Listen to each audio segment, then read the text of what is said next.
Well, welcome everybody.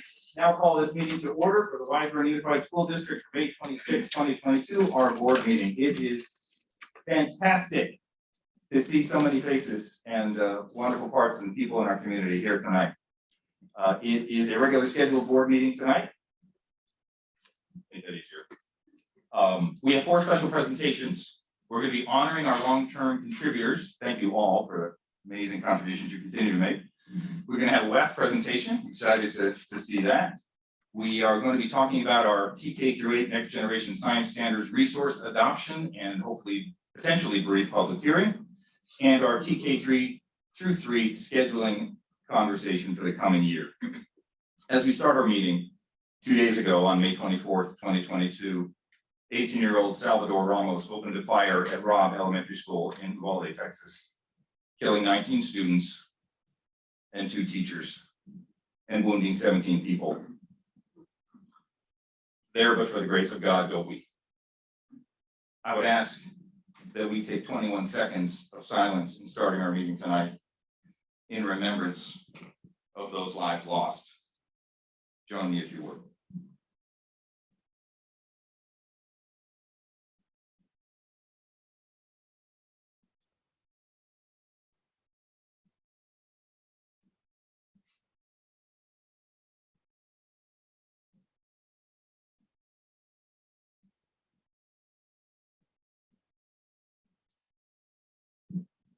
Thank you all very much.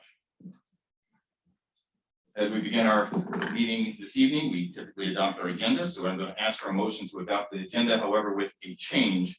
I'm going to ask the board, with your acceptance, that we move the public comments so they can be informed and referenced by the presentations to after the presentations, especially giving us a chance to honor our honorees, etc. So moving 3.2 from the public to after 3.7. And ask for a motion if you so would be inclined to make a motion with that change. I'll motion. I'll second. Thank you very much. All in favor? Aye. Aye. Aye. Thank you very much. Obviously, we're being joined by 2 of our board members remotely, and glad to have you with us, Roger and Nelson, as well. At this point, we'll turn to the flag salute. Let's see. Alberto, sir, would you be so kind? Please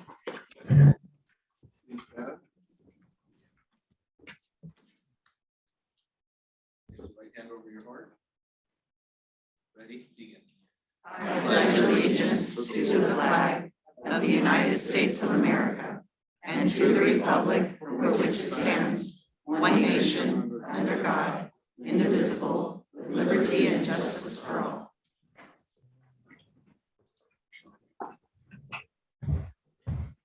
This time, we typically would go to our public comments, but having moved them in the agenda, we will start with our special presentations. And Dr. Silver, I'll turn to you for beginning our presentations with the longevity recognitions, of which we are so pleased and proud of our team. Sure, I want to first just thank our teachers today and our staff. This is been a challenging year, to say the least. Challenging 2 years really, and we're heading towards the end of this calendar year for schools. And so I just want to say that this is probably one of the most special board meetings of the year, always celebrated around this time, our chance to honor those people who just really have contributed a lot of time, energy, love, care to the students, staff, and the community in Wiseburn. So I'm really happy to have you all join us today. I'm excited to hear some of the comments, and I'll turn it over to Dr. Dougal to introduce. Thank you. Good evening, everyone. As Dr. Silvers has said, it's such a pleasure and joy to be up here to recognize our staff that have served. I'm going to quickly say some names, but the principals will be coming up to give a formal introduction. 25 years for Ms. Tara Karn at 138, 30 years for Carrie Schott at 138, 30 years for Ms. Katie Milius at 138th Street, and 45 years of service by Peggy Kramer at Cabrillo Elementary. So we are honored by your dedication that you've given to the Wiseburn families. Without further ado, I'd like to actually call up Principal Rios from 138th Street to begin honoring our recognitions.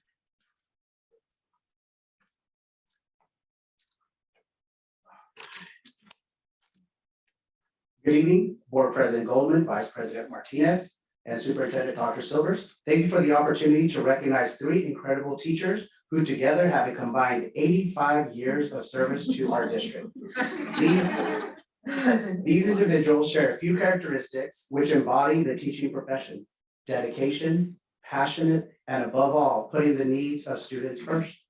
These individuals spent countless hours of planning and preparing for lessons, arriving early and staying very late to ensure that each one of their students meet their potential. Our first teacher to be recognized is Ms. Katie Milius.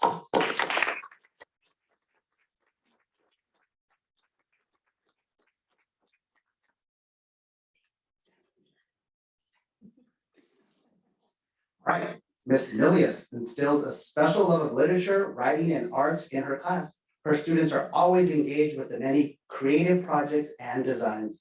Ms. Milius is an amazing colleague and grade level partner. She always has wonderful ideas about how to engage students and enrich the grade level curriculum. Her sense of humor has helped colleagues keep up morale throughout the many years together. Thank you, Ms. Milius, for 30 years of service.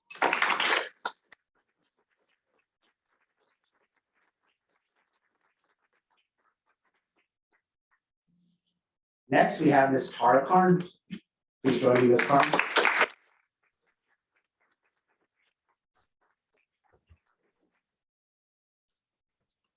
Ms. Karn is creative and thoughtful teammate. Ms. Karn continues to share her inspiring ideas and is always willing to go the extra mile to help her team. Ms. Karn's students enjoy her humor and creative style, which helps make each student feel special. She recognizes the diverse needs of her students and is a strong advocate for them. She is a mentor teacher and welcomes student teachers to her classroom. She finds humor in everyday situations. Congratulations, Ms. Karn, on 25 years of service to the Weisberg Unified School District.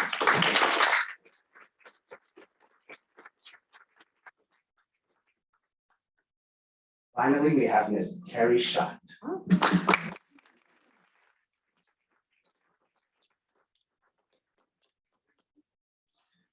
Ms. Schott has been an asset to special education department on multiple campuses throughout her 30 years of service. She works tirelessly to advocate for students with special needs. She advocates with teachers, she collaborates with teachers, classified staff, DIS service providers, administration, parents, and especially students to achieve their personal best. Thank you so much, Ms. Schott.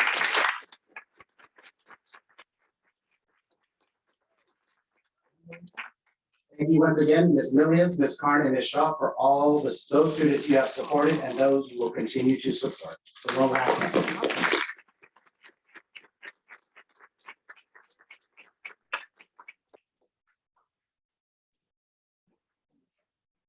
Next, I'd like to call Ms. Wilbur, principal at Cabrillo Elementary. Thank you so much to the board for giving us an opportunity to formally acknowledge the tremendous dedication of Peggy Kramer. 45 years, Peggy, it's truly remarkable. It is, would you absolutely come up? You come up. 45 years definitely gets you that. It's incredible.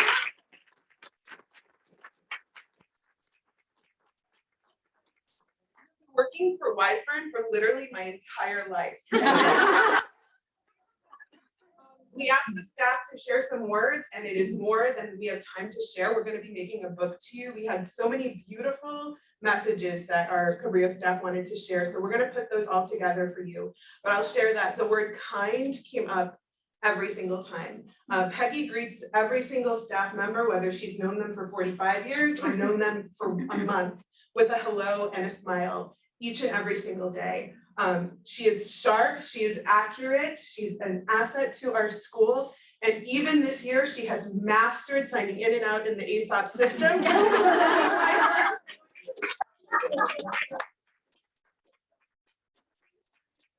And so Peggy, we're so grateful for your dedication to Weisberg, and we're so lucky to have you at our school site. Congratulations.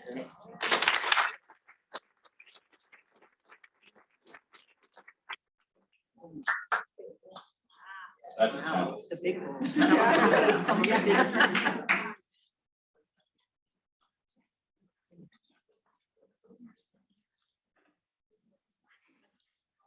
Oh,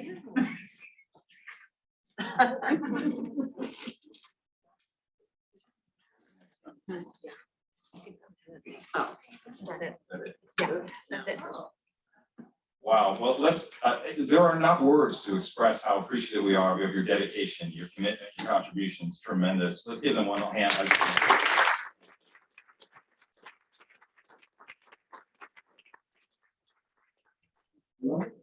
Sure. Yeah, you want to get a picture of the honorees, maybe come on up, everybody. If one of our mass respect that, if you don't, fine. Thank you.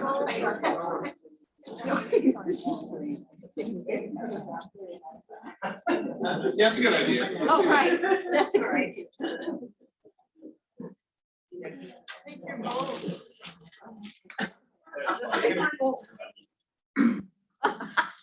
I love it. So happy. In front. Come on. Such a good walk.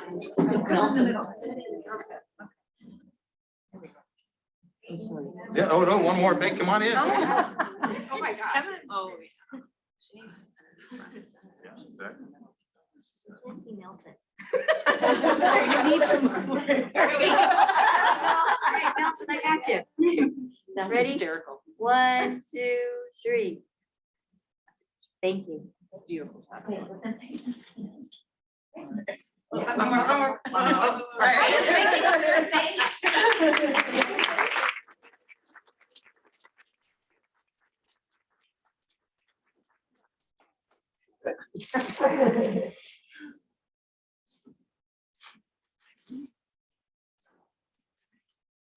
Our honorees and their respective guests, you are welcome to stay, you are welcome to leave. Whatever you prefer. Yeah, you bet. You contributed years, you get it first. I'm sorry, I could be this way. Here, you want me to take something? I'm gonna go home and rest now. We're gonna go to Exactly. every year. Exactly. Thank you so much. I know it. Here's that. All right, as we are reconfiguring, we'll move to special presentation number 2. A WEF presentation with President WEF Ann Tittle. So Ann, when you're ready, come on up.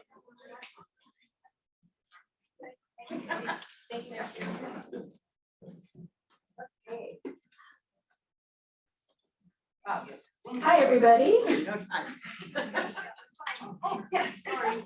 Okay, on behalf of the Wiseburn Education Foundation Board of Directors, I'm excited to share that due to the generosity of our donors and sponsors, we are able to donate $140,000 to the Wiseburn Unified School District for the 2021-22 school year.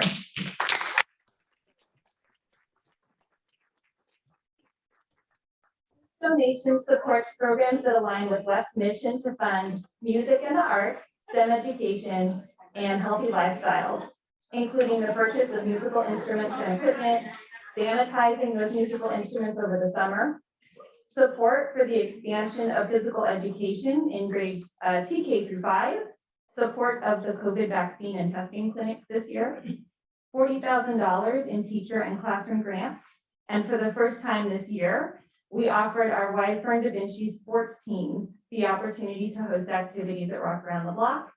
And through this arrangement, we were able to make small donations to 12 Wiseburn Da Vinci sports teams and the FRC robotics team. Most notably, we were able to partner with the school district to help fund the teacher on special assignment science specialist position. And I believe you'll hear from her later tonight to learn about all the great things that she was able to accomplish with our students and teachers this year. WEF wants to sincerely thank our families who donated to our annual campaign this year, which brought in $59,000, and our families who joined us at Rock Around the Block, which brought in approximately $85,000 in profit for our students, teachers, and schools. Together, we made a big difference this year. Looking forward, we are planning on great things for the 2022-2023 school year. It's so weird to say those numbers.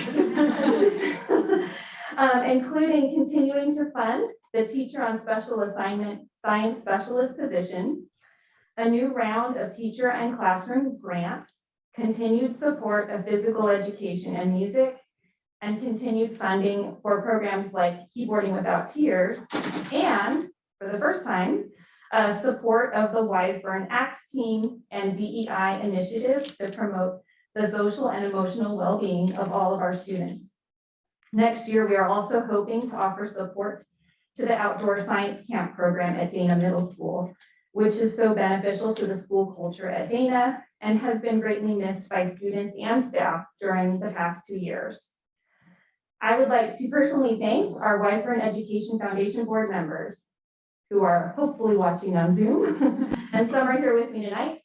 Liza Somieda, Debbie Felt, Elizabeth Cantor, Marilyn Comets, Nick McLaughlin, Nikki Theory, Riddy Jane, Willis Chang, Zara Anderson, and Zelina Vicentine, and our 3 newest board members, one of whom is with me tonight, Michelle Legoski, there she is, Stephanie Murphy, and Jessica Doherty. And last but not least, WEF board member Erin Keller, who is stepping up to serve as your next Wiseburn Education Foundation board president. Thank you, Erin. Board members, I want to personally thank you for working so hard and volunteering countless hours for our students, teachers, and schools. Together, we figured out how to support our schools and build community through the pandemic. And it is so exciting to dream alongside you about what we can accomplish together next. Thank you, WEF board members. Finally, I want to thank Dr. Silvers, Dr. Harbeck, and district leaders, Wiseburn principals and teachers, the front office staffs at each school who help us so much, and the Wiseburn Unified School District School Board for being such wonderful partners. You are so wonderful to work with, and we can always count on you for a big yes, no matter what we ask. Can we have a WEF office and storage spaces for WEF? Can we have events and meetings at the school sites? Can we have a turkey trot? Can we do a car parade? Will you put on a mascot suit and run in a race? Will you be in the dump tank at Rock Around the Block? You always say yes, yes, and yes. Thank you for your dedication to our Wiseburn schools and community. For 25 years, it has been WEF's pleasure to partner with you. Thank you.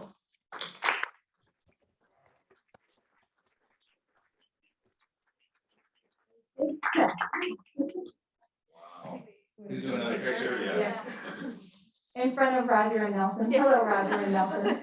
Hello, Anne. Thank you.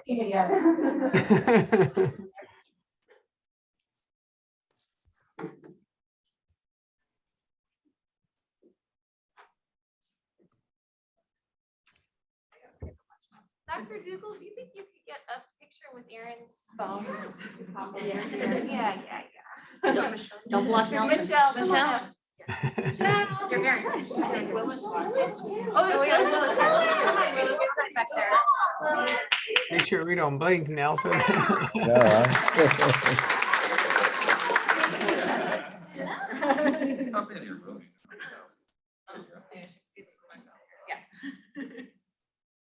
Ready? Getting Nelson. 1, 2, ready, 3.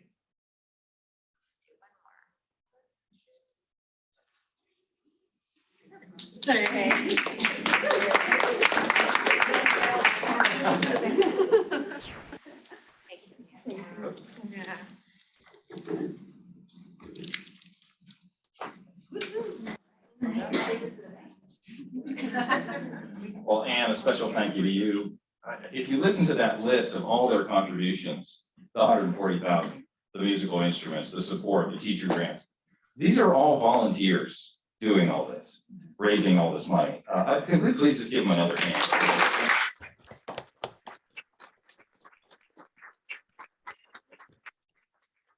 So thank you, congratulations. We look forward to working with you next year. And Anne, I think you're not going away, right? Is that the truth? No, I'll be right next to Erin. All right. Again, thank you for your amazing work. Can I have one comment? Please. Obviously, thank you so much. I had a chance to work next to some of the DV students in one of the booths this year. That was a great addition I hope we continue that and expand ways to include them. They were so happy to be there. They were great with the community. It was really a great addition, so thanks. That really made it come full circle. Thank you. Yeah, and for those of you who don't know, WEP has three primary goals: to build community, which you've done, and that's a great example of that, to support our students in the music and all the other contributions, and to raise funds for our schools. And you did that better than ever this year in an incredibly difficult environment. So again, thank you. All right, we will move to item 3.5, special presentation on NGSS resource adoption. Dr. Harbeck, take it away. Thank you. Thank you. Here we are. Thank you for this opportunity tonight to talk to you about work completed over the last year in piloting and recommending a new science adoption for our K through 8 students. The next generation science standards were adopted back in 2013 with the framework adopted later in 2016. We did start this process back in 2019 and paused it. We restarted this year. So we're glad to introduce tonight Ms. Joanne Michael. She is our teacher on special assignment, and Principal Keon Clark, who both partnered to lead this pilot this year and bring a recommendation tonight. I do want to mention that we had many people involved in this process. You can see up there teachers from all of our sites devoted time to this extraordinary amount of input. I also want to reach out to speak to Los Angeles County Office of Education and UCLA Center X, who provided professional development over the last few years to our teachers on the next generation science centers prior to us starting our adoption process. So I'm going to hand it over to our two leads.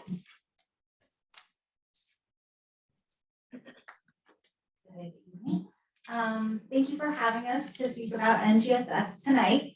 One thing that was really essential through this process was helping us navigate our teams through the resources. And we're really fortunate to have our 5 assurances, which created sort of the framework in which we put our priorities under there. And so what's also great is the teacher input. So what was important for our teachers to meet our student needs?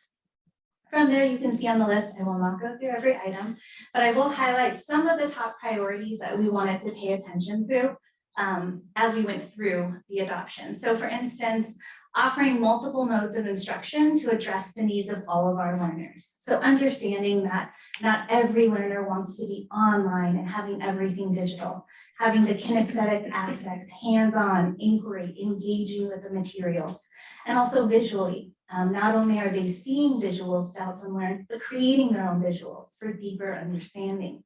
So aligning our priorities with the assurances created the lens as we dove in and engaged with 2 really important resources in deciding what met our student needs at each grade level. So we can move to the next slide. Thank you. So these were the 5 main curricula that we, as a K-8 curricula, decided to go through. There were other ones that we looked at. These were the 5 over the course of both pilots that we wanted to take a further look at. And then both elementary and middle school chose to formally officially pilot both STEM scopes and Elevate. And if you move forward. So again, this process started in 2019, 2020. We had a pilot team, everything was going forward and beautifully, and then we had to pause. When we restarted, we realized that many things had changed. We had members of our pilot team that had retired or changed positions. Our students had changed. So much of the things had changed that we didn't feel it was fair to continue as was. We wanted to start fresh. So as we restarted roughly in November, as you can see, we went through the entire process. That we met with the publishers, we had individual trainings, we had a lot of feedback from the staff. We did what I call curriculum roadshows, that they would be in each of the campuses and the teachers could come in and preview the materials. They could ask questions. If they didn't have the answers, I would find it for them. And so throughout the entire process, the staff was involved, the staff could give input. We had materials that were available here at the district office. I made myself available for any parents that had questions. So we really felt it was important to try to get everybody as involved and informed as possible throughout the entire process. And here's the good stuff. So for elementary, we are recommending to adopt Elevate Science. You can see these 5 are the main rubric frameworks that we were using. So technology, curriculum, the strategies, various support and assessment. Again, I'm not going to go through all of these, there's quite a bit, but I did want to touch on a couple of them, specifically for the strategies for the level readers. This was really important and a note for our elementary staff, that there are a series of books that have low level, at level, and advanced level reading. So the students can be reading the same text, but at their levels. We felt that the curriculum for the elementary level was very age appropriate. There's bright pictures, there's engaging text. It's appropriate to what they're experiencing right now. The assessments were fantastic for both online for our online learners as well as our students in class. The thing that we also really enjoyed for the support was the differentiated instruction for not only our below levels or advanced levels, but for special education students, that there is differentiated instruction for every single lesson, which, as we know, is so vital for our kids to succeed. And Kiana will share the middle school results. Thank you. Right off the bat, you will see that the middle school recommendation is recommending STEM scopes, not Elevate. And there are good reasons for that. And so we did align our rubric with the elementary committee. So it was important that we were all using the same rubric.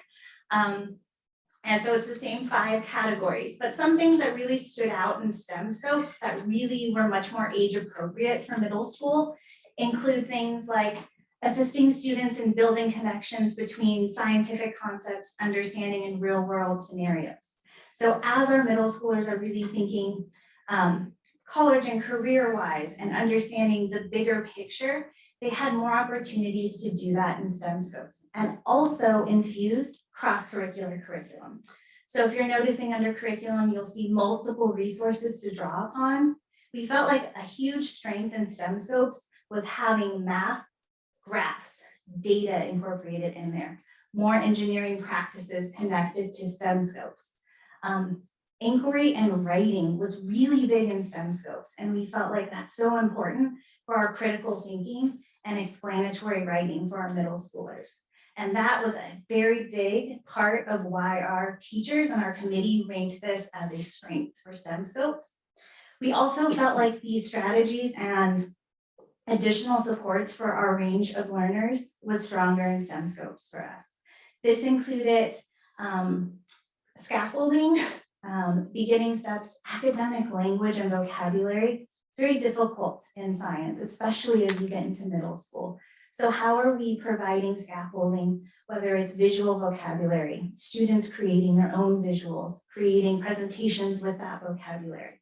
It was much richer in STEM scopes, and it allowed technological advances in terms of what you could use to present that in a variety of ways. So we know STEM scopes is not what the recommendation is for the elementary school, but we really believe through our investigation that STEM scopes provided much more appropriate resources for all of our learners and for the middle school age.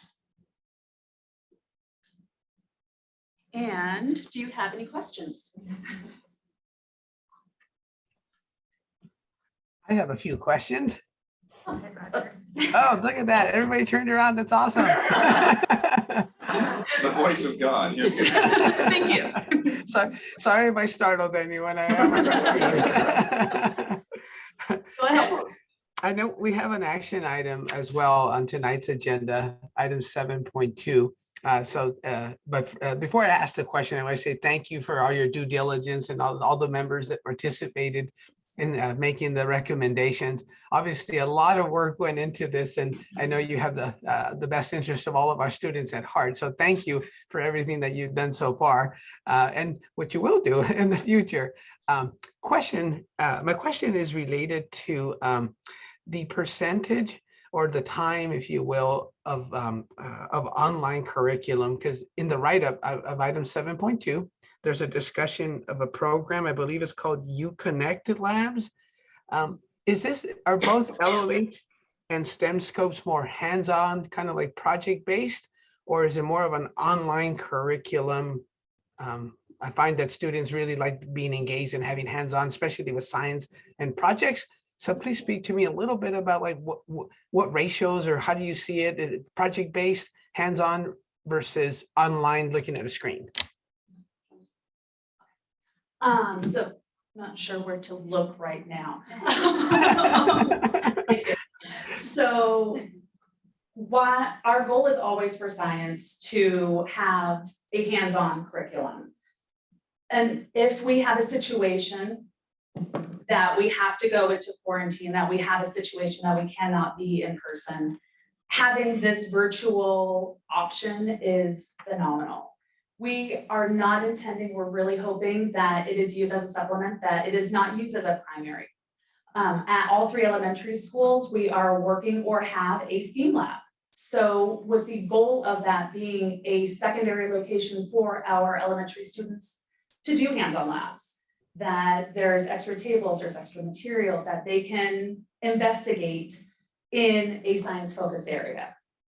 So we're using the UConnects, which is the elementary, the Elevate term. The UConnects is simply another option of labs that, for example, if we're using, it's more in the middle school, but if we're doing stuff using animals, that we can do kind of a virtual version of that without having to bring in animals and deal with the things that go along with that. Apparently the animals are. I would just also add, if you are looking at the proposed budget, you will see the cost for kits for STEM scopes, and that is all about the hands-on activities, the labs, the learning, the true engaging with the material.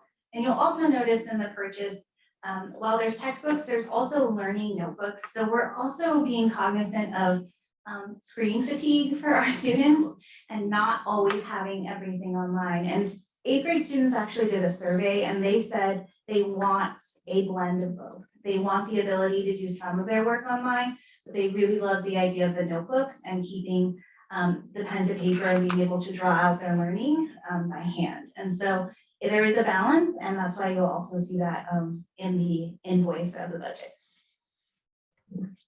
Thank you both. You answered my question. Thank you. I have one question, which is about, since you are doing the 2 different curriculum between the K through 5 and 6 through 8, can you talk about how they work with each other between like the 5th and like when you get from 5th grade, you're going into 6th, how do you transition? Was articulation part of the conversation? Definitely. So one of the amazing things that WEP has done is by having this, I don't say by having me, but by having one person that is TK to 8, that I am able to help bridge. I can speak with the 5th grade teachers and then literally cross that bridge and talk with the 6th grade teachers to ensure that everyone's working together. One of the big things about NGSS is there is a bridge articulation embedded. And so the students see how this performance expectation bridges into this one, into this one, into this one, all the way across. One of our goals is over the next couple of years, starting next year, that we are doing a lot more combinations between the elementary school and the middle school. It has already started. Our 5th grade teachers have met with our 6th grade teachers in writing, and our 6th grade teachers have come down and seen the 5th grade teachers in writing to start to bridge that gap. So I'm hopeful that in the fall, when we're starting with this science curriculum, that we'll be able to do a similar thing as well, regardless of the curriculum that they are working in the classroom. Thank you. Well, thank you very much. Appreciate your leadership here, your dedication. I know we have some people that were involved on these committees. Thank you so much in the room. So we appreciate it. Thank you.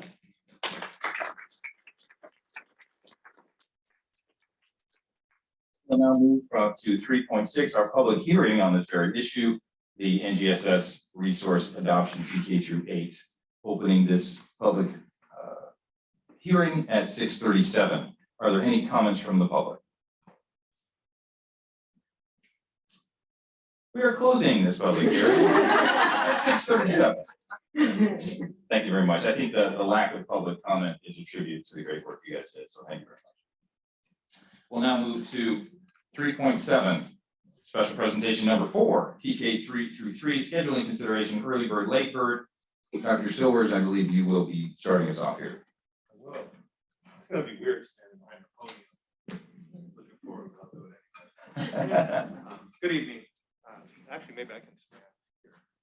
Good evening, everyone. I am really happy to share a presentation today. I'm really happy to share a presentation today on information that we've gathered over time, really back to 2000, I guess it was it 2019 or so.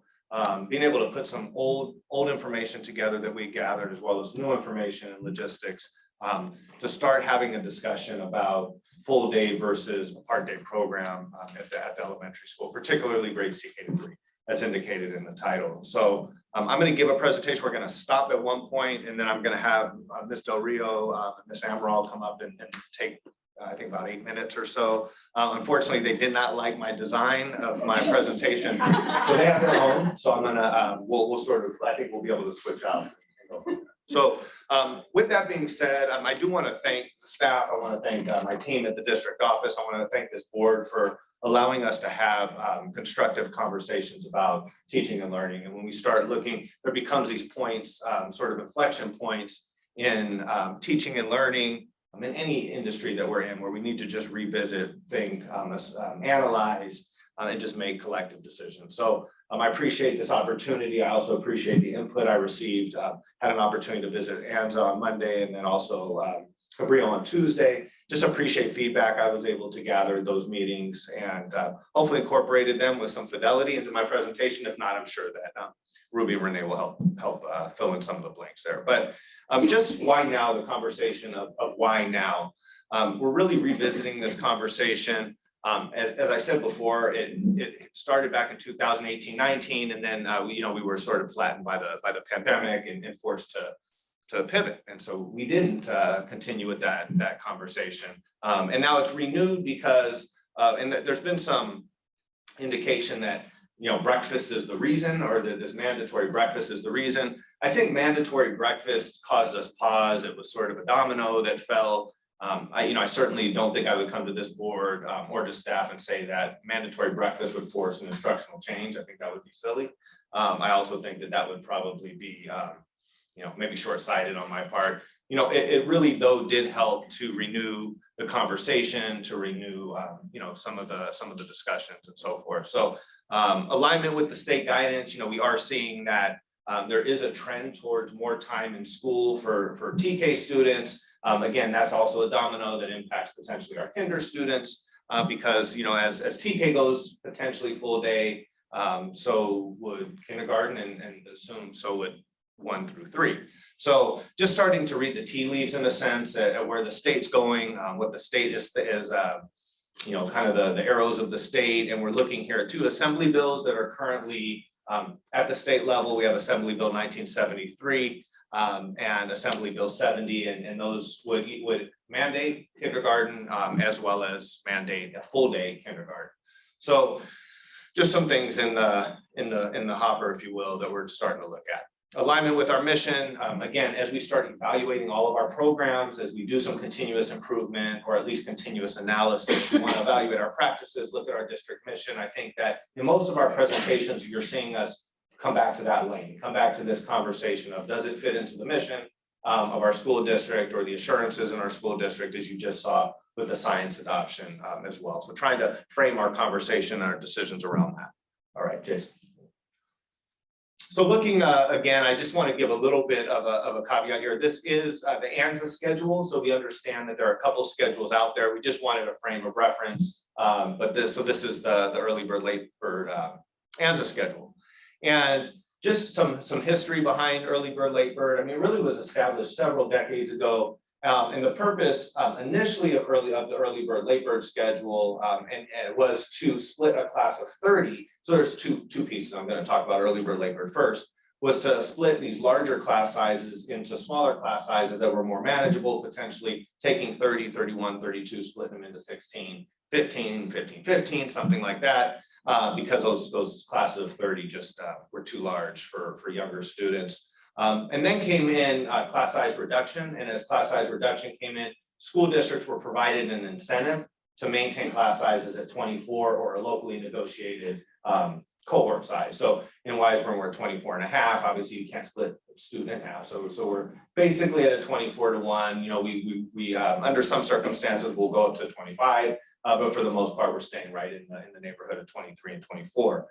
So there was some a point in legislation where you couldn't do both. So you couldn't take early bird, late bird funding and also have, you couldn't take class size reduction funding and also have an early bird, late bird schedule. Well, we missed all of that. So we could do both. And so just putting that out there.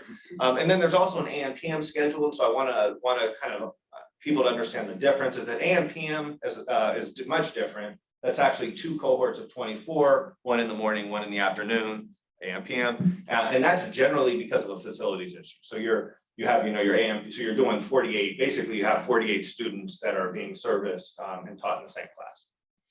Okay, we can go to the next slide. What would a full day look like? And again, I put the asterisks at the bottom. These are sample times. We understand we're talking potentially 4 grade levels or 5 grade levels, and that would, so we're not going to be as standard as this. So, but just generally speaking, you're looking at an instructional day that's about 6 hours, give or take. And that between the hours of 8:30 and 3, there has been discussion. I know questions that Dr. Goldman has brought to me and others about, kinder and would we have a lesser day, maybe a 2 o'clock day. And yes, certainly those conversations would have to happen should we go this direction. I think that some of the staff also had those questions as well in this scenario. So these are the schedules side by side. I won't really belabor it too much, but you can just see here that there's various start times and end times in the early bird, late bird schedule, and then the full day does systematize it a bit, and with the caveat that I'll share on the next slide. So go on. So this is one of the interesting, really powerful slides in my opinion, and I don't want to understate this too much. I don't have a. Well, I won't be heard then, huh? Yeah, well, I can do that, but I just don't think that. Sure. I can point one. I can point one. We'll just, no, we're good. Thank you, Dr. Coleman. So just to sort of tour this slide a little bit, looking over there to the left, you'll see the schedule comparison, the minimum requirements. And basically by grade level. So this is what the minimum, the state's minimum requirement of instructional minutes in all of our grade levels. So you see there to the left, you have TKs at 36,000, still about, anywhere between 15%, right around 15%, if not less of TK and K grades in California are still doing an early bird, late bird, or an AM PM schedule, some sort of split schedule. So you see that reflected in the number of minutes. Also considering the fact that TK and K are not mandatory yet. So then you see your big jump up to 50,400, 50,400, and then 54,000 when you get to 4th grade and 5th grade. So those are your standard minutes by California Education Code. If you move over there to the right, that'll give us a little bit more of a display. So taking a look at TK and K, I'm going to start at the bottom. So underneath the fraction, 36,785 minutes, is the actual time that a student is in front of a teacher. So if you're an early bird student or a late bird student, you have 36,785 minutes per day. Per year, sorry. And then, per year. But then if you, what we're actually calculating and sending to the state is 41,140 minutes. I'm going to share the reason why here in a minute. So then sliding over then to the left, underneath you have an actual of 47,265 minutes in 1st and 2nd grade, and we're calculating that at 50,955 minutes. So you look there, when you look at TK and the actual time in TK at 36,785, we're doing okay by 785 minutes. But then when you move over to 1-2, we are a bit short in the actual time. Again, I'll talk about calculation here in a second. So when you talk about, and so you could just look across, it's pretty much the same thing. In 3rd grade, you see where we have more time in the face-to-face, 50-250. And then, there's the 54,000 is the mandate.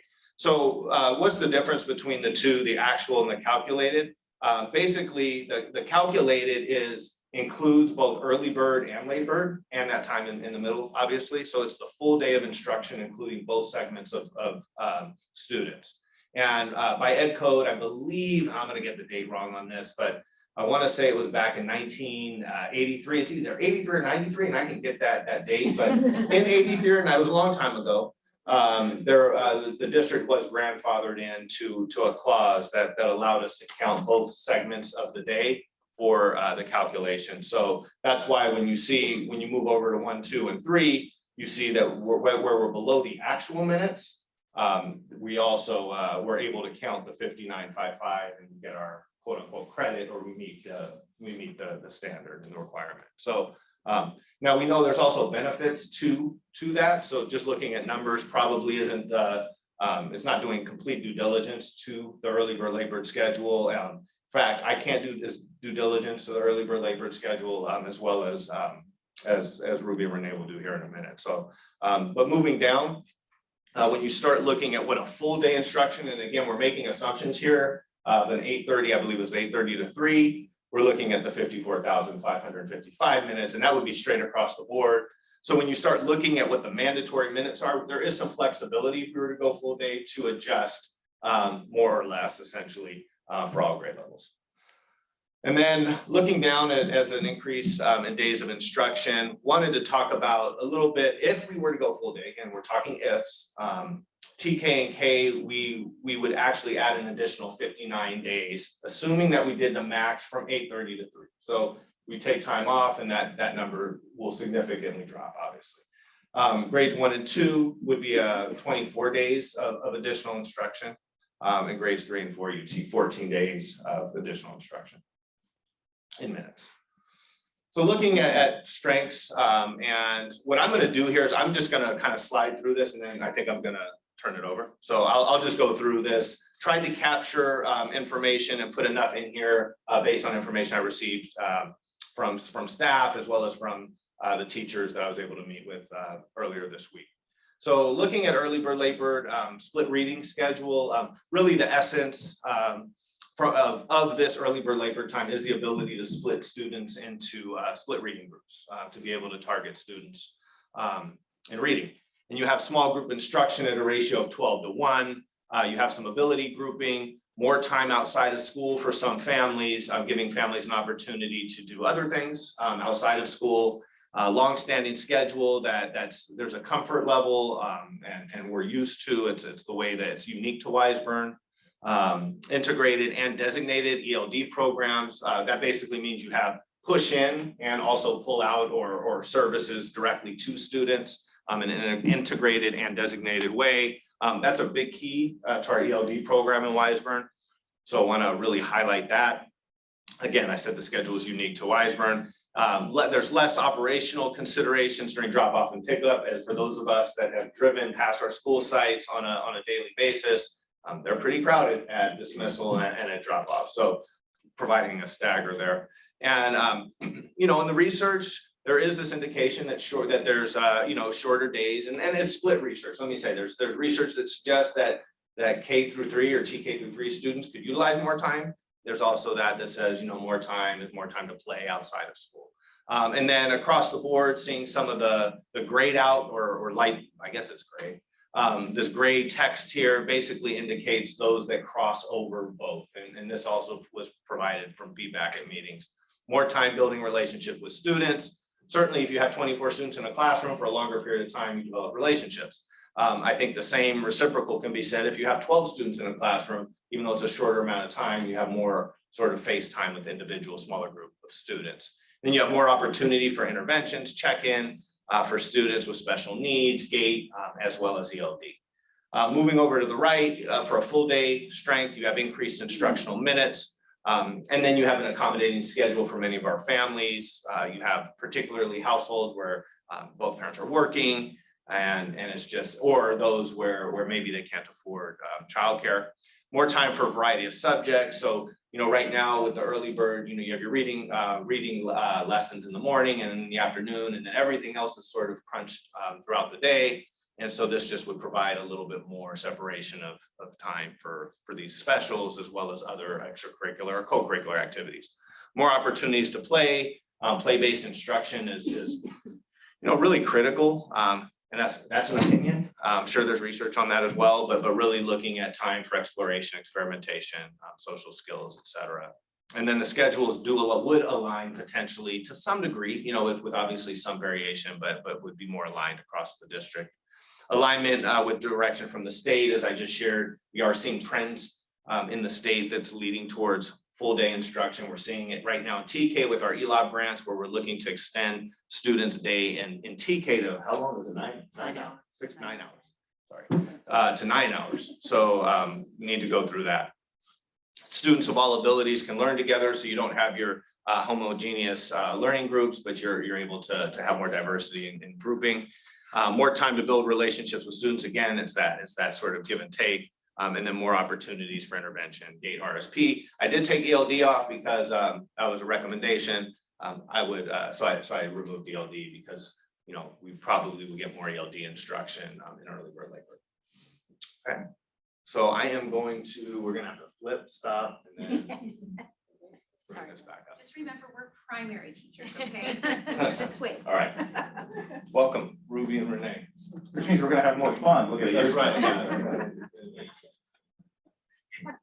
Well, when I approached him about doing our slides, I said, I just need something a little more cheery and than the more formal look. But thank you. I appreciate everybody being flexible. So my name is Ruby Del Rio. I am a second grade teacher at Anza School. I've been teaching there for 24 years. And I'm Renee Amaral, and I'm also at Anza School, and I have been there for 30 years. So we are here tonight as two voices that are advocating for what we call split reading. And we are, like I said, two voices, but we are a representation of a group of people, of many, many teachers and families who really desire this type of reading format when we deliver reading instruction. What we did in our slides here, we compiled conversations that have been had in 2020 when this was on the table prior to now. And in the last week, we restarted the conversation at a crazy fast rate. So we hope to really encompass what everybody was thinking here. So like I said, we are looking at the language of split reading versus early bird, late bird, and that is more of a schedule. That just infers more scheduling. We're looking at reading instruction and the positive implications that split reading will make. So I just kind of wanted to start a little bit here just to get everybody on the same common conversation of classrooms in split reading are strategically divided into two separate learning groups based on beginning of the year diagnostic results. And that could be your sight word testing, comprehension tests that happen in the classroom, informal testing. All of that is really bundled up together and creates our diagnostic results. So a class that's 24-to-1 and an average, because we could always be bumped up or down depending on the average numbers. It can now create a reading setting of 12-to-1 on both ends of the day. So split reading groups are created based on homogeneous and heterogeneous results of each student. And for that, the example is two students who are more in the same reading range could be placed in groups together. And then we also recognize the need of placing students that might be a little bit lower and higher together because they can also learn from each other and launch each other to different areas. It's an amazing time to really focus on the foundations of literacy at our younger levels, where you are working on phonics instruction, you're working on comprehension.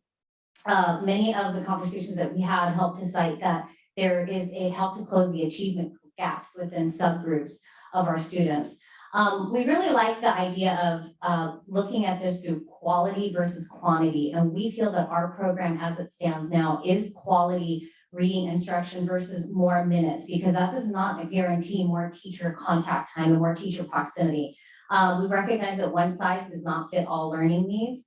The long-term benefits to upper grades is something that we repeatedly heard throughout the week and prior in 2020, that they do benefit from this model in the long run. We have high academic achievement of our schools, and we do look at that as one of the reasons why. Desired by families that move in, highlighted in our schools tours, and as Blake said, it helps to keep our wise room unique. And one of our schools definitely said that this was cited in many of our California distinguished schools applications, and we've been awarded many times for that. So just to give everybody the scope of really what we mean by split reading and kind of changing the language from early bird late bird to looking at what happens during that time in the curriculum instruction. Next slide, please. So data is always a great place to start, and I know this is a data-driven audience. So this is just one grade level that I pulled data from, and this is very current information within the last month that our students were taking the STAR test, which is a more formal testing test, where we give to the students. And if you look at the 3 different charts here, again, this is one whole grade level result. So you see that the percentile rank distribution summary on the far left there, you see that 22 students within this grade level of almost 100 students are falling below the 25th percentile. 13, 27, 33, we have ranges that we need to be accountable for. If you look in the middle here, the grade equivalent distribution summary, you will see that this is where the students were performing in comparison to a grade equivalent. For example, in the first band, you see that 3 of our students are performing under a first grade level. 16 students if you combine a first grade range and a kindergarten range. So you can really see the ranges of reading abilities that we have in just one grade level. If you look at 4.0 to 4.9, you see that 18 students in this particular grade level, which happens to be a 2nd grade, 18 students are scoring in the 4th grade reading range. And if you move over to the side, to the right here, the independent reading level, you will see that the pre-primer is the beginning kindergarten and the primer. In that area there, you see that 15 of our students are in this range where they're independently being able to read at that low of a level. But on the flip side, you can see again, my 3.0 to 3.9 band, this is where the system is saying this is their comfort to their push level. There are 31 students in that band that are above grade level and 18 in the 4.0 to the 4.9 level. So again, this is highlighting that in one grade level, we have a vast amount of reading ranges. And if you could go to the next slide. Then I just looked at one classroom. So what does that mean for just one classroom? Let's just zone in a little bit more. Again, you can see the percentile ranks, you can see the grade equivalent distribution summary, and the independent reading level appears again. And here you're looking at, in the middle chart here, 5 of our students in one classroom are below grade level, right there. And then if you just jump to 3.0 to 3.9, 4.0 to 4.9, in this 2nd grade classroom, 3 students right here are reading at 5.0 to a 5.9, performing as well as kids perform in the 5th grade to the beginning 5th grade to the end of 5th grade level. And if you run over to independent reading level, you'll see the same result. Again, highlighting that in one classroom, you have a huge variety of reading levels that you need to be accountable for and that they deserve to be reading and achieving at their level. So I'm going to turn it over to Renee real quick. And we're going to talk about the benefits in grouping, the benefits of social emotional growth and the academic growth that kids will make with the split reading model. And I just really want to reiterate that this isn't just our presentation, just our facts. These are facts that have given to us by teachers from across the district and the primary grades. So just real quick, obviously a smaller classroom size is going to give you a ratio with more individual focused attention on those children. In a split reading group, we're able to provide targeted instruction to remediate as well as to enrich a child's learning and reading. This next bullet point, we actually have it on 2 slides because we think it goes in both categories, but to develop deeper personal relationships, peer-to-peer, teacher-to-peer, in order to support the whole child and naturally supports their social emotional learning. An example of that would be, that shy, quiet kid who's a little hesitant to read in a group of 24 is much more comfortable, and they learn to relax and show that they have their skills that they can share with their peers. And And on the flip side of that, in my classroom right now, I have this beautiful reader in my later grader group. But she is so shy that I do not hear from her all day long until I get her to my later gator group, where all of a sudden I can hear her and she's volunteering, and so that's there. But grouping also helps us to be mindful of our individual needs of all of our learners in our classroom. Similar students learn from each other, as well as lower level students learn from higher level students. So it's not just it's a mixture of levels that we're working with. Teachers can check in, conference with individual students in small groups on a more frequent basis. Next slide. Social emotional benefits of, again, the ratios give more individual attention. If I have 12 students in front of me for 50 minutes, I'm going to be able to interact with you and you and you numerous more times than if I was with 24 students for that same 55 minutes. Again, there's our provides behavior supports, learning with fewer peer distractions. Students who are not cohesive in class can be separated to kind of maximize that. We have the social emotional learning smaller group again. Students feel less overwhelmed in personalized groups. Social emotional benefits continue with a calmer, quieter, risk-free environment. It helps to build this team of the lower readers who are in the same reading room with kids who are at their level versus the needs to keep up with the higher level readers too. Provides reasonable school day hours for the younger students and fosters trust between the student and the teacher at a quicker pace. Academic growth, because that's what we're all about. The biggest and best benefit of the split reading schedule is your target differentiated instruction to both the lower and higher level students. If you think, and I know it's common practice in my classroom, but I have 12 students, but then I break those students down even into smaller groups, and we do reading centers together during that time. So there are parts of that day where I'm reading with 3 students at a time to really work on that differentiated of what they're needing. Some teachers, and me included, at different times will introduce challenging cross-curricular concept in the smaller group setting of that split reading. So for example, if there's something really difficult coming up in math and we want to get all the crazy manipulatives out and going crazy, you know, it's easier to do that. Writing, I often do this in the beginning of the year with writing with my students because it's challenging for them. Helps access strong curriculum, better supports state testing. In second grade, we do a lot of part A, part B, which is in their comprehension, which they didn't have that before. So the rigor is really is up there, as we all know. So I think this split reading provides that extra. The way of the schedule is right now with the split reading, the support services can occur outside of the core classroom instructional minutes. So before and after school interventions, those are happening without pulling those children from our classes to get reading intervention. That happens if they come as an early bird, then they can stay as a later gator and get reading intervention. Same thing with our ELDs, the way our ELD program is structured right now, which is fantastic. They do such a beautiful job. Special needs, counseling, speech, all of these can reduce the amount of time that they're pulled from your core instructional minutes within your classroom.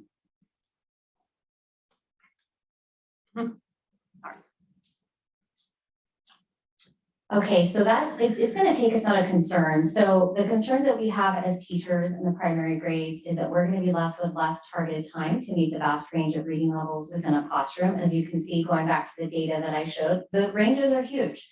Loss of individualized instruction, elevated classroom management, and that's just a fact that's going to happen when they are in the room more time together. When you are trying to read with a group in the back, no one's managing the others. You have to be very intricate on what you are providing them so that they could be independent, and many times they are not independent enough to be on their own out there. Students have less teacher contact time in those larger group settings, and we definitely are going to see more overwhelmed readers. The ELD program is one of our biggest concerns. That was one of our biggest gains, having the ELD program go complete to another teacher before and after school. before and after school reading intervention, what a gold mine that has been for our students and catapulting them to the next level. And our special needs students who do utilize that other hour in the day to help alleviate some of that pull-out time, that they're not really missing some of that core instruction. And that's definitely at the forefront of what we're thinking. So we are left with a lot of questions if this is going to be changed for us. And then if you could go to the next slide. So we have a summary, my cute little picture there. My fonts did not come in, by the way. We have split reading is a common sense, best teaching practice. Advocating for split reading is continued small groups and lower ratios during the reading instruction. That's really what we're here for. We really would like to see a continuance with no interruption of this program. And it helps students access the rigorous standards and learning demands that are required of them at the local tests that they are taking in our classrooms and within our district and the state levels. Renee mentioned the Part A and Part B questions. Those were extremely difficult for our students where they have to answer and then find an example of in Part B. They're being asked to pick 2 correct answers out of 5.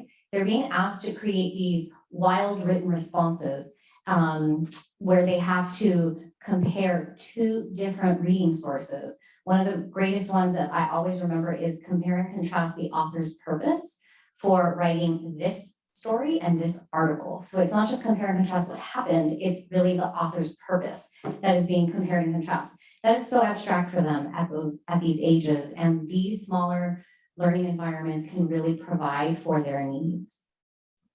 And I think that's it for us.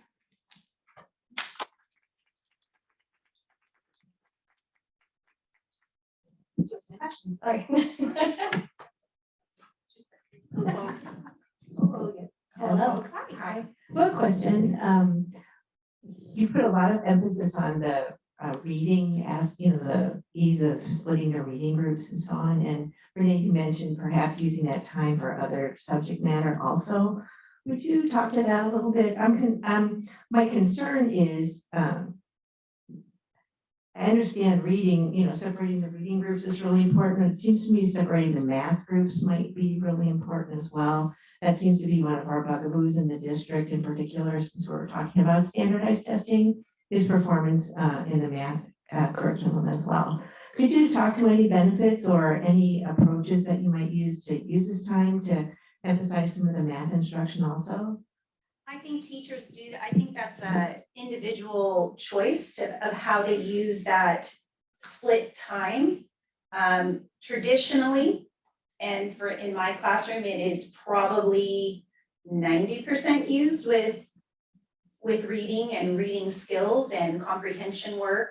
The other times I was talking about is like sometimes with like that really difficult math concepts. That way I can sit with you and work with you. The written responses that Ruby was just alluding to is very difficult for the kids. Like, get a specific detail from the story to support your answer. It's not that they just have to answer the question, they have to pull stuff from the source that they just read. So yes, I do use that occasionally for other areas, but traditionally the split reading has truly been to mostly focus on the actual reading and get everybody reading. I don't know if you have more to add on there.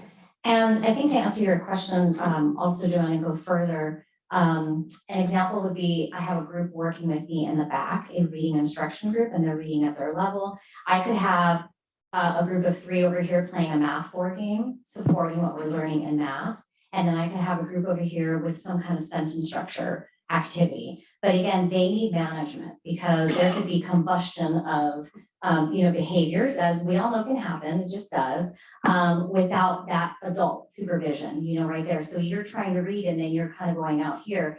That's a group of 12 kids. That's early bird labor, that's split reading time. But when you have a group of 24, that takes orchestration. And again, that's where we cite quantity versus quality. You might be giving them more learning time during the day, but is that more receptive to their learning? Are they really building learning? Is there someone there with them to really help the smaller group settings that we all know that they need and they deserve, right? So it's just really giving them that space that time to learn in that smaller group setting, less distractions, less people in the room. It's a gift to them. It's a gift to their learning at these primary grades. Any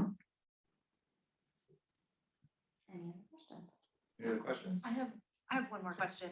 Your mic's not on.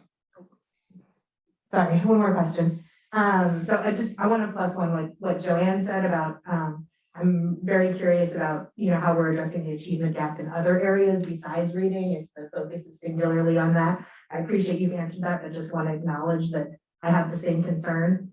And then the second thing that I'm curious about is, my understanding is that research has shown that students of mixed learning abilities learning together are better together. And that in this setting, we are really tracking students into these different groups, right? You said, we've got these students who are reading together at the same level. I want to see students of different abilities learning together. So how do we address that? Can you talk a little bit to how that gets addressed, and whether a full day would sort of provide more?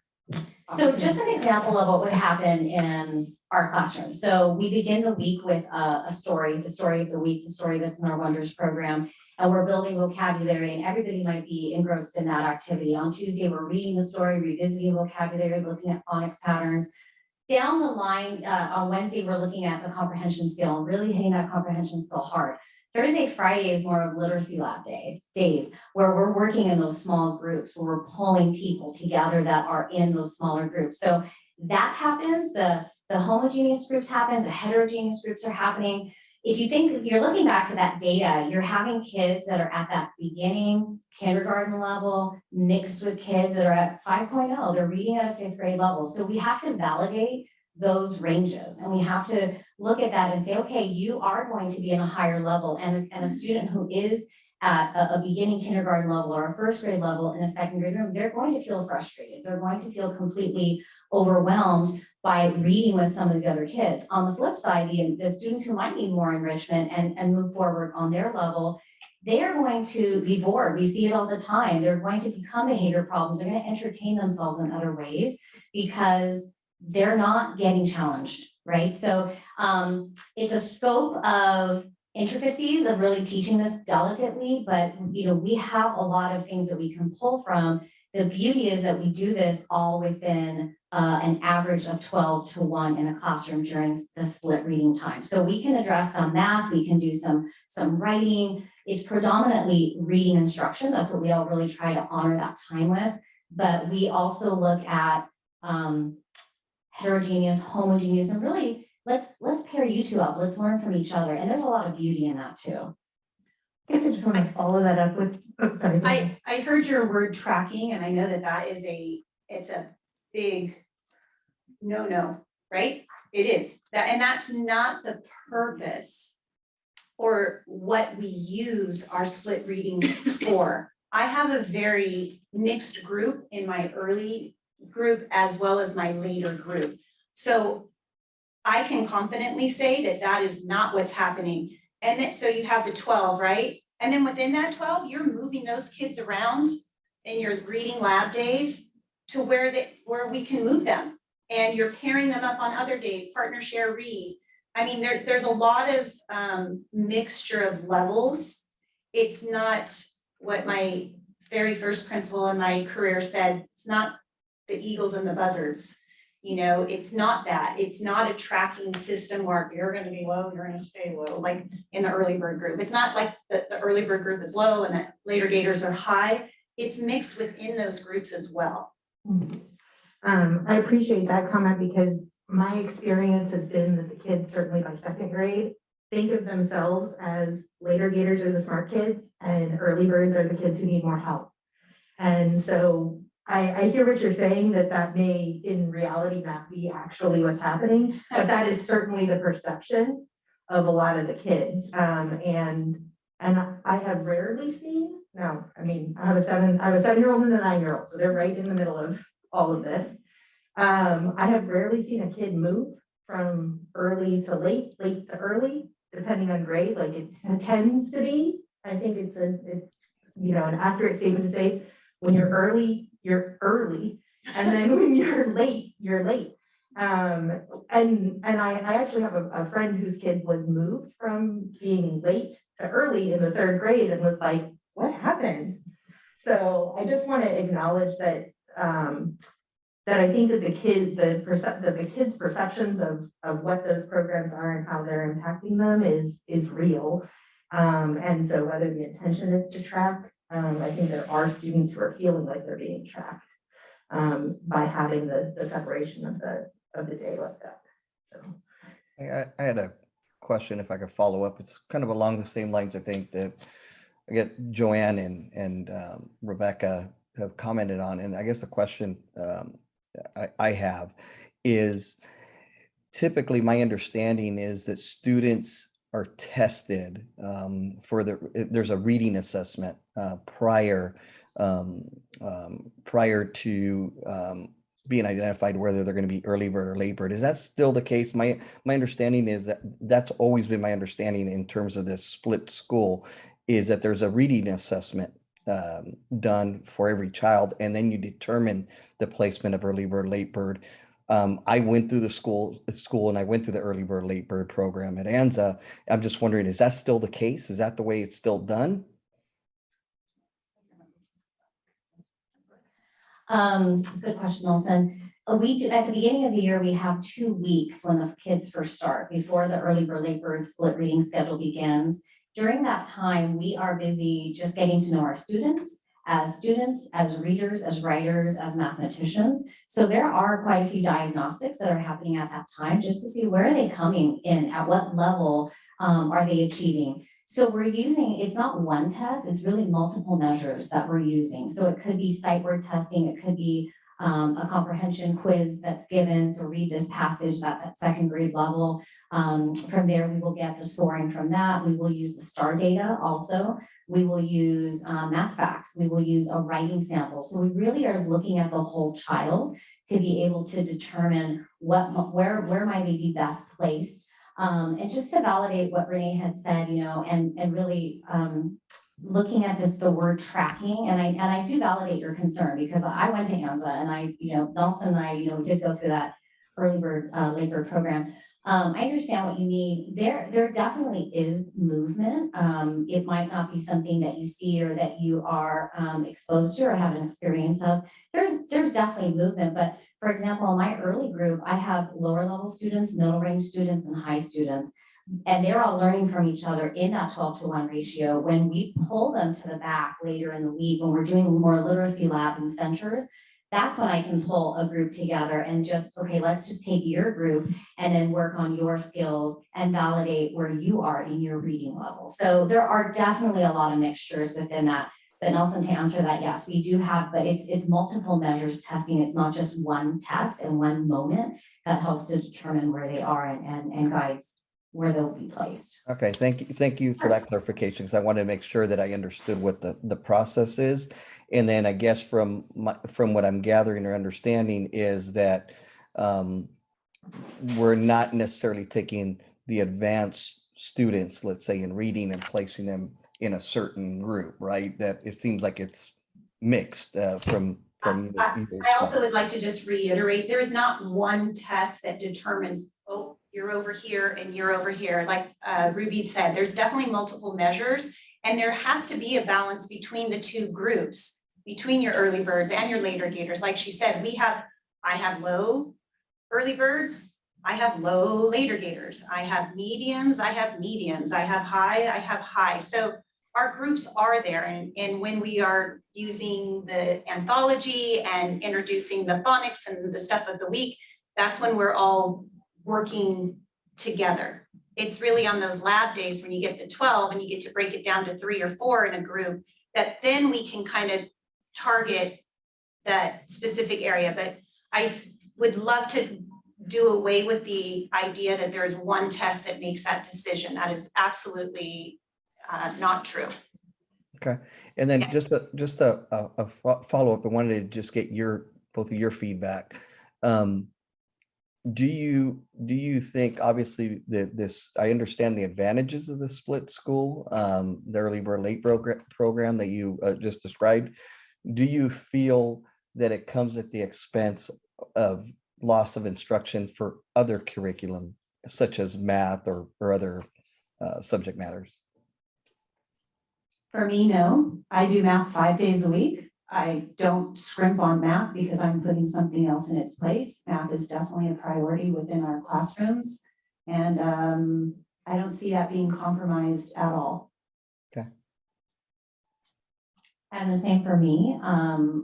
We are both working on science and social studies. That does not disappear in our classrooms because we have rigorous standards and curriculum that we're working on in reading, writing, and math. They're going to music, they have their PE time, they have their writer's workshop time, 4 to 5 days a week. Math in my classroom also 5 days a week. So we're really just taking that reading time and giving it its due value on the podium, on that learning podium, and we're giving them the ranges that we see in our classroom are huge. It's not just COVID, it's not the wild west of reading that we walked into this year. But it really is just, it's what happens every single year. They're just our ranges, and that's just, we're humans, we're gonna have different abilities. So it really provides that smaller space for them to feel risk-free, to make mistakes, to read among their peers and not feel like, well, this one's gonna take forever to read and I'm just gonna put my head down, So it just validates where they are. So along the same lines of what Joanne just mentioned, we're seeing some challenges with math scores at the elementary level. Would you recommend that we do kind of a split system with math instruction as well? Because it seems like we're focused on reading, but we're not doing it with math. Good question. I think that the reading is the fundamental of it all. And if they cannot read those math questions, if they can't read, they're not reading math questions accurately. They can't problem solve accurately because so much of that is interpretation of what they are reading. So I think at these lower grade levels, K, 1, 2, 3, that focus needs to be on the reading instruction and really giving them the time, the fundamentals, the space to grow at their pace, at their level, to take them to that next spot.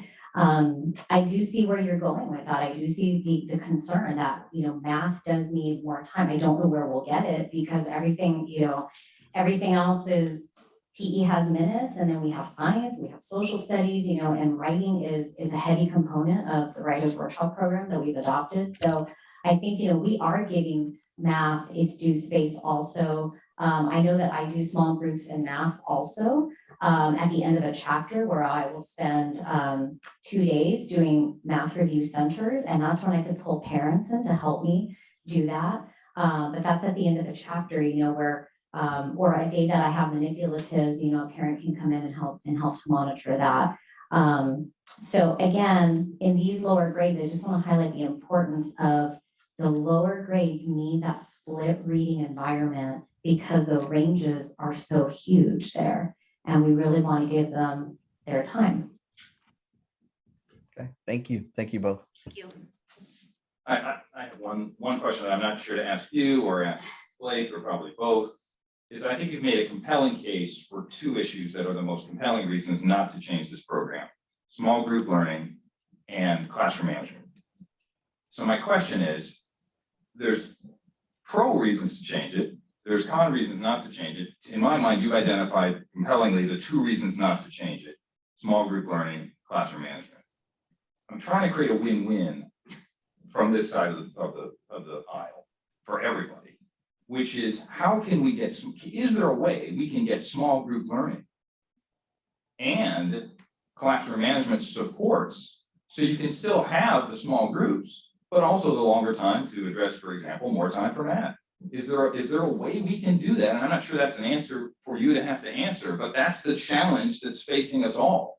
Address this issue, give you the support so you can still have small group learning, but expand the day so you can cover the rest of the materials.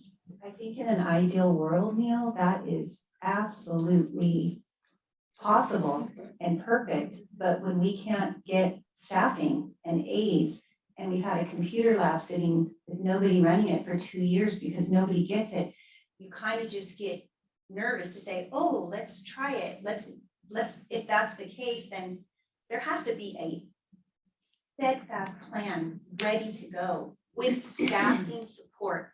There's there's no way my little solitary one in my classroom, I think, can create that without more support. Makes perfect sense to me. Well, thank you guys for your presentation. Well done. Yeah. Appreciate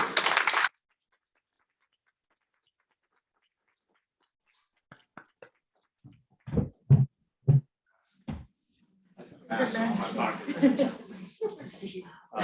Are you got, what's that? Yeah, I have more masks. I wanna go back to the minute slide, and I think one of the compelling questions that came up, and I don't know that we have a full answer for it yet, but one of the questions that comes up is, what do students miss if they're in a full day? You know, what type of small group instruction, 12-to-1, a split reading schedule, what, you know, those are big sort of misses.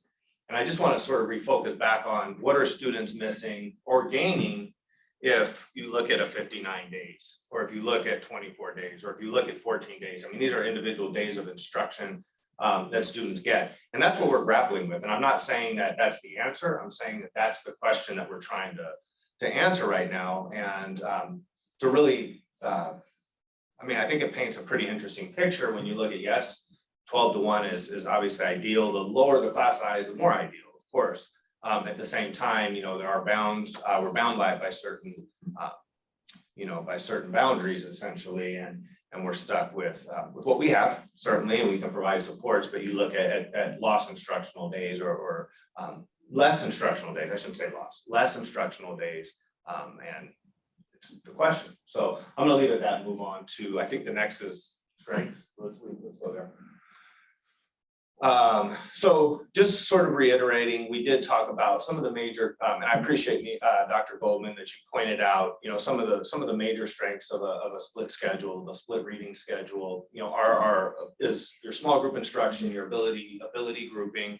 And when I looked up, you know, the split reading, you know, as per feedback from the teachers, I wanted to make sure that I, you know, to some degree understood it in 48 hours. But looking at 12-to-1, you know, an ability grouping, you know, it is definitely a pro. It's definitely a strength. And then I flip over again, as I just shared, to increase instructional minutes as a strength of a full day instruction. And I also want to highlight, you know, challenges and you know, for our families. I want to highlight the fact that you know, students in school more have the opportunity to play more. They have opportunities for more arts instruction. They have opportunities for more social emotional learning opportunities. And that part during the day, the library, the computer lab, that becomes extended if you have more time. So I just want to say it's not always, and I appreciate the conversations about math, which I think are very important, and science and social studies and English and reading. I also don't want to undermine the fact that there's still the play, there's still the music, there's still the art, there's still opportunities for PE, for library time, and just additional time for students to engage in co-curricular activities. We can go to the next slide. Then looking at some of the weaknesses, you know, split reading, you have less instructional time, paid childcare needed to fill gaps. That is a significant issue in our community. It's something that really started sparking some of the conversation. It's also difficult to accommodate some of the requirements, our operational needs. I did share, I had to pull out breakfast from this. It was breakfast, but I need to make sure that, you know, there's more to it. There's also our ELOP program that we're funding now through the state, again, trying to find out ways to fit our TK students into a nine-hour schedule when they're on an early bird, late bird. There's just a tremendous challenge to that. And I know it may seem like a check mark, but it really isn't. It's a real challenge for us to try and figure out how to make that work. More time outside of school, meaning they're not in school. And then I know there was some conversation here about student grouping, so I won't get too far into that. Looking over to full day weaknesses, we know it's a significant shift. We know that there's more personnel, it takes more personnel. Dr. Goldman, I think, shared some, you know, would you have to increase staffing? Would you have to provide maybe more aides, reading specialists, things of that nature? And it's definitely more difficult to target a 12-to-1. And so I want to just share that, you know, we could slice it up as best we can. And we could say that, yes, the more specials you have, you could take teacher A and teacher B, and you can take 12 students out of teacher A's class, 12 students out of teacher B's class. Now you have 12 and 12 in a classroom, and they rotate through specials, a special schedule. But it's never going to be the early bird late bird model. But, you know, to answer your question, Dr. Goldman, I think you asked, is there a way to find solutions? You know, I believe that there's ways to find solutions to that.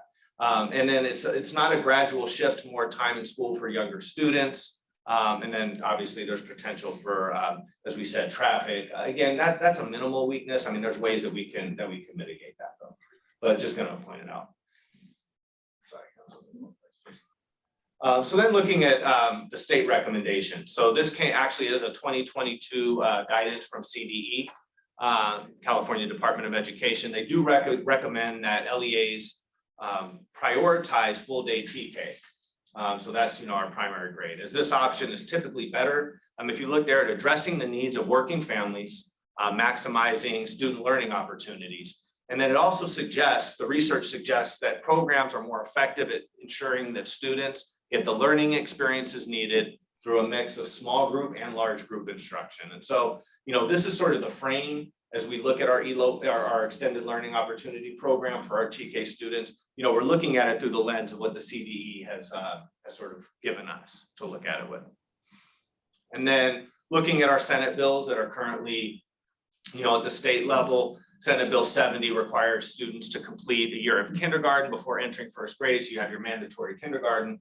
And then you also have your Assembly Bill 1973, that this would require a full day kindergarten program for all students. Of course, I want to point out the caveat that it would allow you to offer also a part day, but all students would have to have access if they chose to a full day program. All right. And then looking at some trends nationally, and this has changed actually over time. This is 2010 was the latest sort of research that I was able to find. You know, I know School Services did release, you know, a statement. I believe it was on Friday. If not, it was somewhere I read. But I think this number is creeping up. I'm not gonna quote it. I'm gonna stick to the numbers that were in the research. 98. There were 55% of our schools were full day. And then you flip forward to 2010, we were at 80%. And so we're seeing this trending going up for full day instruction. There is belief that the full day instruction model does have an impact on young children's school readiness. Obviously, we're talking here about a kindergarten program. So students that are engaged in a full day program actually are better prepared to transition over to potentially a full day first grade or a full day, second grade. And I think it's just sort of a domino effect. And then, we are seeing significant efforts across the state to start extending or increasing the hours that students are in ECE settings. So that's early childhood education settings. And it's really looking at the length of the school day provides children more opportunities, whether it's like, what am I trying to say here? So basically, more time in the school day gives more opportunities for both organic and inorganic learning opportunities. So you have more chance to, meet with a friend and learn from a friend. It could be a social emotional opportunity and or those times in a classroom that you're able to learn as well. And then of course, what comes up over and over again, one of the recurring themes is this idea of the conflict with families, work schedules, et cetera. Okay, so we'll go to the next slide. This is a preschool full day slide. I'm going to skip this. I'll send it. It's in your packet though, so I feel free to read that. Supporting documentation here from NASP. This is from the National Association of School Psychologists. You have some advantages of half day is that you generally have seen across the state more parent involvement. Actually, this is across the country.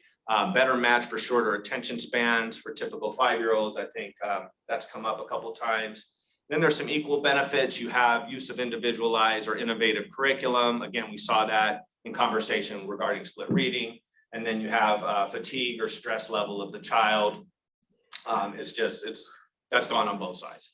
Then looking at advantages, and I already went through this, but this was in the research.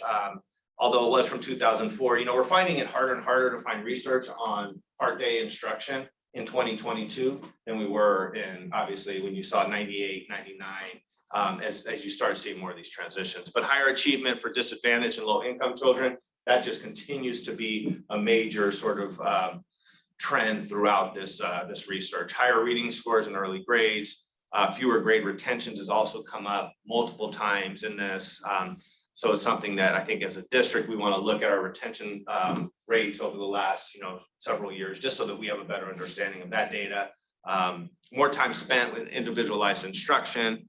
And again, this is assuming that the day is carved out in a certain way that leads to that or lends to that. Greater progress in social skills. Really, again, the focus here on our students that are disadvantaged, low income. And I want to point out that that's 40% of our population, and it's been remaining pretty steady. So I just want to put numbers to it. It's pretty high. More reinforcement of positive social behaviors. You have higher self-esteem and independence. Access to breakfast. Again, we're talking here's breakfast and lunch again. But we are mandated now in 2022 to offer breakfast and lunch to all of our students. Okay, we can go to the next slide. Disadvantages of full day kindergarten is that, and I want to make it clear here too that there is there's very little research that actually shows long-term gains to the achievement gap. I mean, the achievement gap exists and it continues to exist. So full day kindergarten isn't solving the achievement gap. And I just want to, be very clear. And again, most of this research is also focused on full day kindergarten. We're talking about a model in Weisburn that's a TK to 3 split schedule, right? So, we're seeing a lot of research. There's very little research on a split schedule TK to 3, if any. I wasn't able to find it. Advantages of full day kindergarten: children who attend full day kindergarten learn more in reading and math.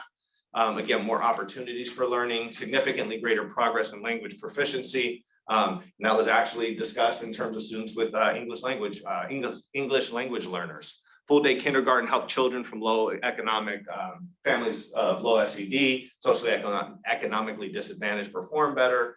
And then you obviously have a dollar savings. I don't know that I want to highlight that, although it was in the research that there's a dollar savings for the district because students then are passing through grades and you're not retaining, or you have less potentially assessments for special education. You can go to the next slide. And so then looking at, and what I said that kept coming up in the research was this idea of before and after school care, extended care for our families. And so I want to point out some of the costs, and this is our right at school cost comparison. So looking here at this chart, I'm gonna have to tour you through it again. This is really for a 5-day a week. This was the full, yeah, do you want to explain this slide? You want me to do it? I can do it. You just want to explain it? Go ahead, go for it. Okay. Real quick, so the Right at School program got some information from them regarding how many students and what the cost is. And so currently, the cost for a TK student to be in the full day program, which means morning care and after care, is $740 a month or $6,600 a year. For first and second grade, it's $572 a month and $5,000 a year. If we were to go to a full day schedule, then the need for care would only be from 7 to 8:30 and from 3 to 6, which is currently what our 4th through 8th grade students pay, and that's $488 a month, so about $4,392 a year. So the cost savings for families, for TK families, is almost $2,000 a year, and for first and second grade, almost $750 a year. The other information we gathered from Right at School is currently between Anza and Cabrillo, there are 147 students in their AM program in TK to second grade. So that's how many parents or students are in care during those off times of when school, later Gator hasn't started yet, or early bird has let out. And then in the PM, there's 132 students that need afternoon care. This is just care from 12:20-ish to 3 o'clock. So that's information from Right at School or child care. Just really quickly, how many students do we actually have? Like what percentage, I guess, our students, does that represent? Of the, we could do that pretty I'm quickly. just curious. We can do that pretty quickly. No, we can't. It's a lot. It sounds So like you're a lot, but I'm saying just 200 and what is that? 200 and like 278 out of our TK to 3 students, I guess. And We to could that try and point, find do we that know out. how many are unduplicated populations that are paying that? No, we don't. But my point there is the well-to-do family, an extra $1,000, $2,000 a year probably isn't impactful. The socioeconomically disadvantaged family, that's significant dollars. So that's relevant in my calculation. That's a point in time, so you don't have a real, you don't have a. I mean, at the best, this would be point in time information. It's not a period of time where you see over the years what the impact is. The point of time is relevant, but not so much to all the different factors we're looking at here.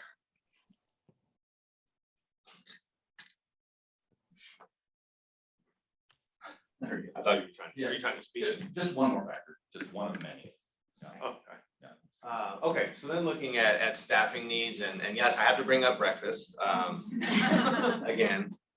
So just for reference, looking at our breakfast schedule, obviously aside from a very significant logistics issue, and just to paint a little bit of a picture, you could potentially have, a later gator that's gonna eat breakfast. We'd have to offer breakfast probably between 9:30 and call it 10. Just to have a half hour of buffer for our later gators to come eat breakfast. And then, they're eating lunch just a couple hours later. So, it does, again, is that a reason? No, it's just another factor. Keep talking about some of the factors here. That's strange, it's barking. So, looking at this, there would be an increase in food service workers, but also there's an increase in supervision. And obviously you have to have more supervision between, an extended period of the day. So you're looking at a cost to the district of about $70,000 a year, additional cost to the district. And then obviously, if you look to the right, a full day would add an additional cost of about $15,000. So there's a little bit of a difference, or a big difference there. We can just go on to. Next slide. Is that it, Jason? That may be it. That's it? Okay. So with that, I definitely, I do want to thank, Ruby and Renee. I know it was last minute. And thank you for such a quick turnaround and, And we like your slides better yeah. anyways. They like your slides better. But I did think it was important, especially considering the topic and knowing that, where with this topic is there's definitely some pros and cons, but hearing it from people who actually do it, I thought was very important. And also then we're going to have to share more of the global aspect, impact to the district and to some of the families, some of the information that we have. So hopefully we're able to capture some of that today. This is a huge topic, a huge conversation. And, really when it comes down to it, is there a right or wrong answer? I think that's for us to sort of put together, all the pieces and really make the best decision in the best interest of our families, of our students, now and in the long run. So I think that's really our goal. That's our, we're leaning on I think once again, we're going to lean on our mission here. We're going to lean on our assurances. And we need to just check those boxes as we start going through before we provide a recommendation. With that, I'll take, do you have any questions for me before I? More of a comment. I also want to just take an opportunity to thank you, Blake, Ruby, and Renee for the information and really gathering as much information as possible with regards to the early bird late bird program or the split school system. I certainly want to understand it as much as possible. There's pros and cons on both sides. I also wanted to make sure that we're clear that most likely, and I want to make sure that Blake, you concur with this too, with regards to the split school program that we've had over the years, our district has been very successful in English language art scores, right? So I think there's probably a direct attribute to the split program that we've had over the years. So I just want to make sure, because that's probably a reflection of the good scores that we've had just over the years in reading. And I just want to make sure that we understood that too, as well, because I think that was presented, but may have not been highlighted in terms of the test scores. So I just wanted to share that. But I just want to thank all three of you for the presentation. I think it's very good information, and obviously we got to take a look at the whole spectrum. Thank you. I have a couple of comments as well here. Blake, and everyone, we received a lot of information, a lot to digest and take in. It's like, as Joanne mentioned, it's one, there's a lot of facets. It's not just one item that we're discussing. Couple of questions maybe for follow-up and also future discussion. I would really like to understand how the students are assigned to early bird, late bird, based on the multiple facets of the assessments, like which students end up in the early bird, which students end up in the late bird. And then the second piece that was really important is I'd like to understand what is our current teacher to student aid ratio? And then the other component of that is what's needed, kind of to Neil's comment about if there's that right mix, what can we provide in terms of support for our classrooms? I think there's more for the discussion here. There's certain things that came out. I'd like to just get a little bit more information and maybe have that back to you, Blake, and our team staff to take a look at it and get that information to us as well. Okay, yeah, Roger, I think, you know, one of the things that I'll talk to Sarah about and maybe ask Eileen to help follow up on that is, you know, what is our current composition of our students in early bird, late bird? And probably want to look at our ELD students, our socially economically disadvantaged, and maybe even some look at levels and see how it's spread out across early bird, late bird. So I can do that, provide that to you. And then the current teacher to aide ratio is pretty much 0. 1 to 0. So there's some work to do there. I mean, Teachers, I don't want to.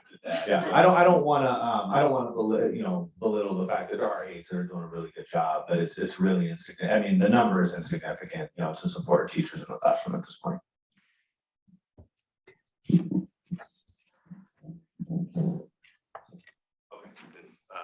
Eileen has an answer. So Rebecca, you asked about. Eileen, unfortunately, need a mic. I had to bring my computer.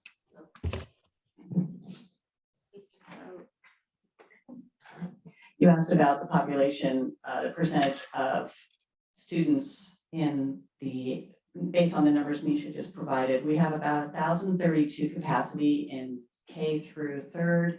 Out of that, 277 is the number that we have up on the board. So 26.84%. I've been doing research of exploring other schools that's relevant as best I can. And one of the issues I see is a shorter day for kindergarten. Has there been any exploration of that and versus a full day, even if we were to go here, is there thoughts on having a shorter day just for K or TK? I think there was some consideration. Eileen, I know you've looked a little bit. Oh, sorry. Eileen? Yes. I was gonna say something more. Being preemptive, we've looked at the bell schedules and different ideas for this. We'd always want the teachers' input on this. So, but looking at different, we can do it. We can do some changes in that and how the hours would work for students, but particularly for K and TK. So when it comes to your recommendation, you'll be exploring that. I think we'll be looking at some considerations. You know, some other considerations have come up in some of the meetings. So I think we're going to list considerations. That would be one, would be a shorter kinder day. There have been some conversation, and I don't want to even guess who it was with, but looking at potentially having a much shorter day on Wednesday to allow more planning or preparation time. So there have been different conversations that we've had. I think we need to bring some considerations back. You know, the question is which route are we going, right? Which route are we going? And then being able to sort of craft that path. Yeah. So yes, there's definitely a lot to consider and lots of flexibility. We're creating, you know, the idea is right now, I'm gonna go on a limb, I'm gonna go on a soapbox again. Right now, we're sort of creating, we have the ability to create a path, whether it's early bird, late bird, split reading, or full day, we can create, you know, what we want. You know, 3 years from now, 2 years from now, when the state, you know, implements guidelines and all that, we may not have the same flexibility that we have now. So I think that it's all on the table to really discuss what those elements are now, as opposed to maybe 2 years from now. Just my thoughts. Joanne, I think you have comments. No, to a couple of comments. One, I'm going to compliment everyone who's so passionate about this topic. It's obviously about our kids, it's about our families, it's about education. And that's why we're all here, because we are passionate about all those things. So I compliment all of you on that. Something Blake just mentioned that is a positive that I don't know if it was up there or not, And that is that flexibility is preferable to no flexibility. And that the fact that we have flexibility now to manage these grade levels with more flexibility rather than less seems like a real advantage to our families and kids and teachers. So I'd hate to voluntarily give up that flexibility.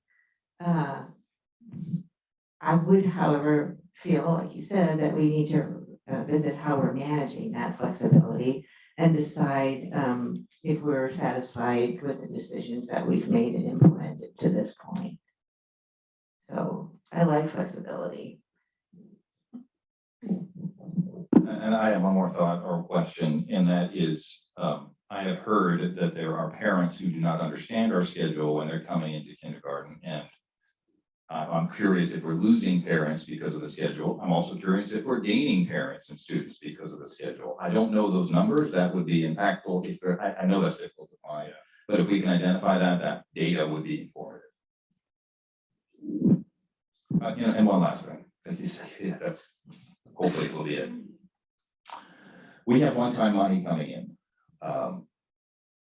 Regardless of what we do on this program, I would love to see us work in any way we can to offer more teacher supports, especially with the difficulty of getting aides and such, to provide more support so they can have more individualized small group learning, whether it's in this program or others, to use those funds appropriately. In your plans, please think of that as your plan. Any other comments or questions?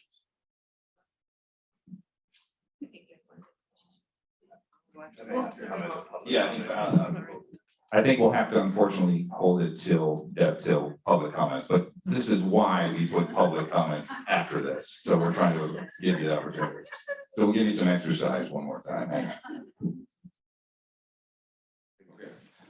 All right, well, we will this time then move from this presentation to our public comments. Before we do, as we always do, You are lucky there's people here. we look to share your thoughts. I will tell you the overwhelming majority of comments from share your thoughts, and there were many, were pro and con, supporting and not supporting, or saying we should change, saying we should not change. Those have made it into our calculations. They're shared with all the board. They're read by all of us. And that was the majority of the comments. So I'll just share that. Now we open it to public comments. Please know that when we do this, we adhere to our long-standing bylaws that allow for 3 minutes per conversation, 20 minutes overall. Wendy will be putting up on the screen a countdown. We ask you to stop at the end of those 3 minutes to respect and give everybody who wants to speak in that 20 minutes time to do so. So at this point, Ms. Davis, if you'd like to come up, we'll ask all of you when you come up to introduce yourself with your name, and then we'll go from there.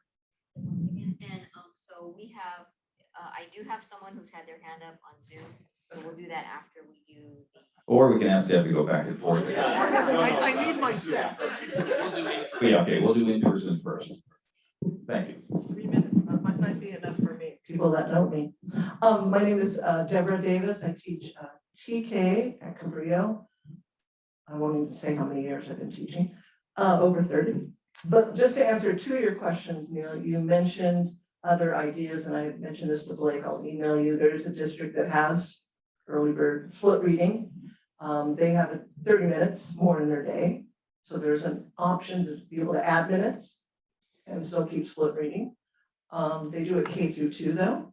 And also when you mentioned families, how many have left because of our split reading, the ironic thing is maybe about 10 years ago before the high school, they used to go to that district.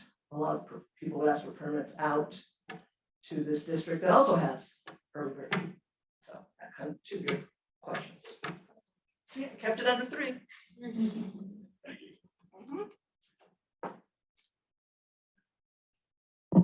Anyone else like to step up? Please. Again, please tell us your name and then. Hi, everyone. Grace Housevika. I'm a teacher at Cabrillo, ELD teacher at Cabrillo. I'm also a parent of a very precocious 4.5-year-old who will be attending Cabrillo next year. I live in Redondo Beach, and as you know, Redondo is an excellent school district. And I really contemplated whether or not I wanted to send Callie to Redondo, and her homeschool is right across the street, much more convenient for me. But I decided to pull her into Wiseburn, well, one, because the teachers are all wonderful, and I can't speak any higher of them. But also, a big indicator for me was the early bird late bird schedule, in all honesty. Because Callie is a very shy kid. My colleagues know, I tell stories all the time, how she's very, very shy. She has a hard time engaging with other students, other children, including her friends. And I thought the early bird, late bird program would be perfect for her, because she would be in a class with smaller, numbers for a portion of the day. And it really was a deciding factor in me bringing her here next year. If early bird, late bird goes away, then I don't know that I would keep her here. Because as I said, Redondo is also a very excellent school district. So I'd like to mention that from a parent perspective. Also, I was wondering, I had a question. What happened to the Crystal Stairs program? I know in Rainbow River, we had one where they were offering, discounted rates and I believe it was subsidized by the government. Subsidized preschool. So I'm wondering about that also. Thank you. Thank you for your time. Thank you.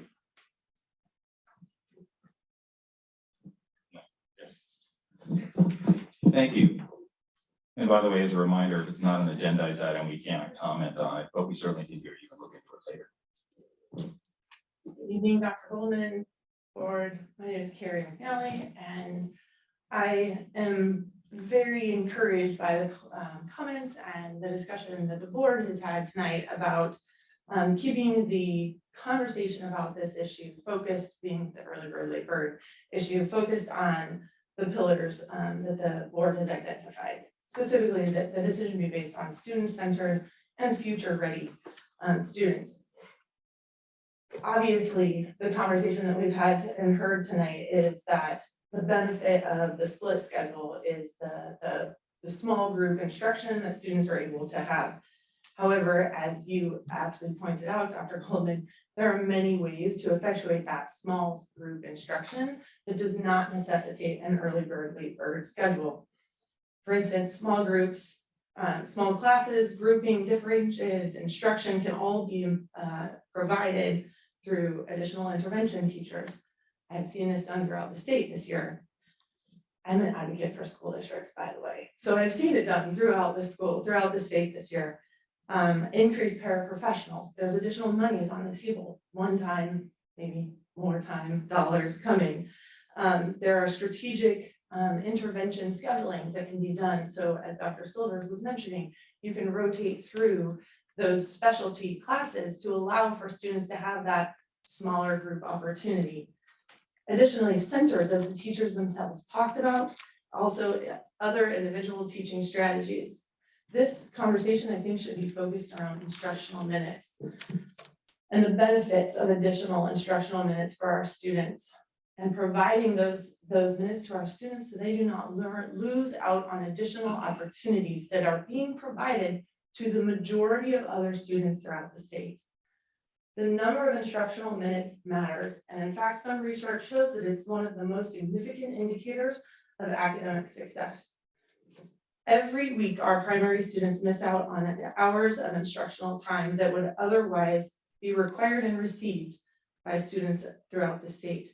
They miss out on opportunities to develop key math skills, as we've heard tonight, to engage in exciting STEAM activities, to learn valuable life lessons through a more robust social studies curriculum. And why? Because there's just simply not enough time in the day. No, there's just not enough time. However, virtually every other student in the state is able to receive the required daily and annual minutes that the education code outlines. Continuing the current early bird, late bird schedule does not provide our students with the equal opportunities of education and that will later hinder their future development and then therefore hinders the board's ability to satisfy one of its pillars for success for later. So I appreciate your time. Thank you.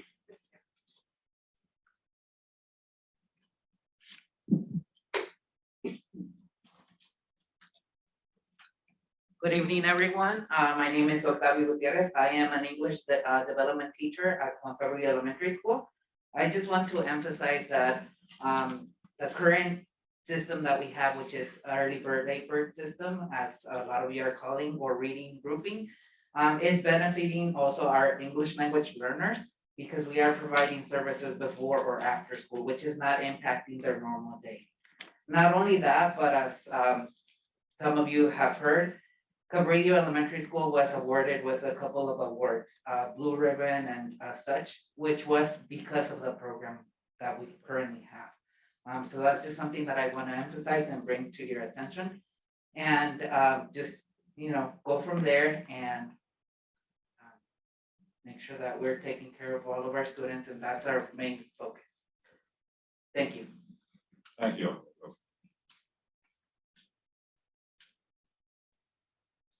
Any others? All right, why don't we turn to our online? Jason, if we could transfer over the one person with their hand up. If you have your hand up online, we're moving you over.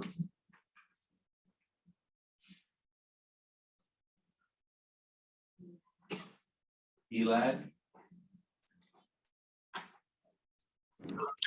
Hi, everyone. Thank you so much for letting me make a comment on this subject. My name is Elad Dvash Banks. I'm a parent to twins in TK at ANZA.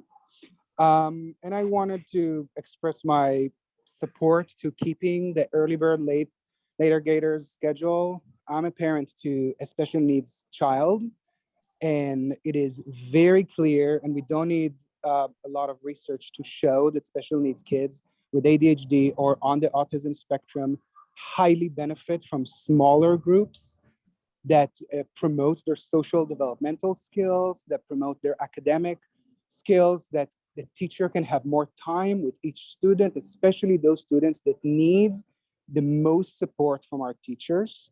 I also, so I would ask you, and we have a group of parents to special needs kids, they all feel the same. It came up in the slides of Miss Del Rio and Miss Amaral.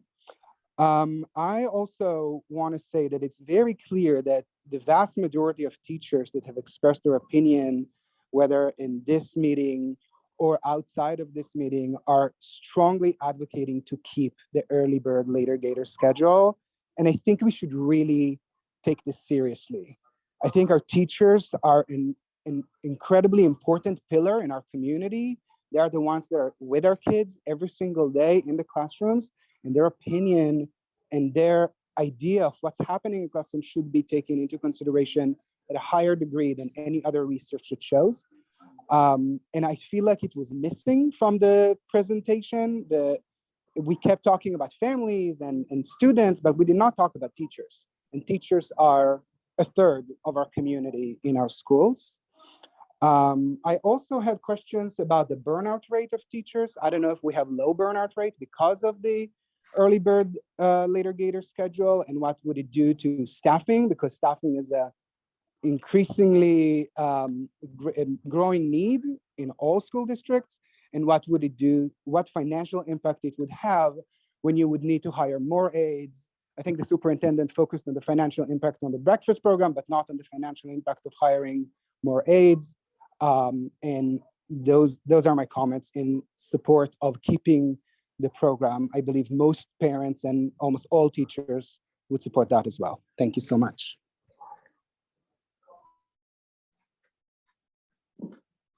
Thank you, Elad. Anybody else online? Dr. Jimenez online.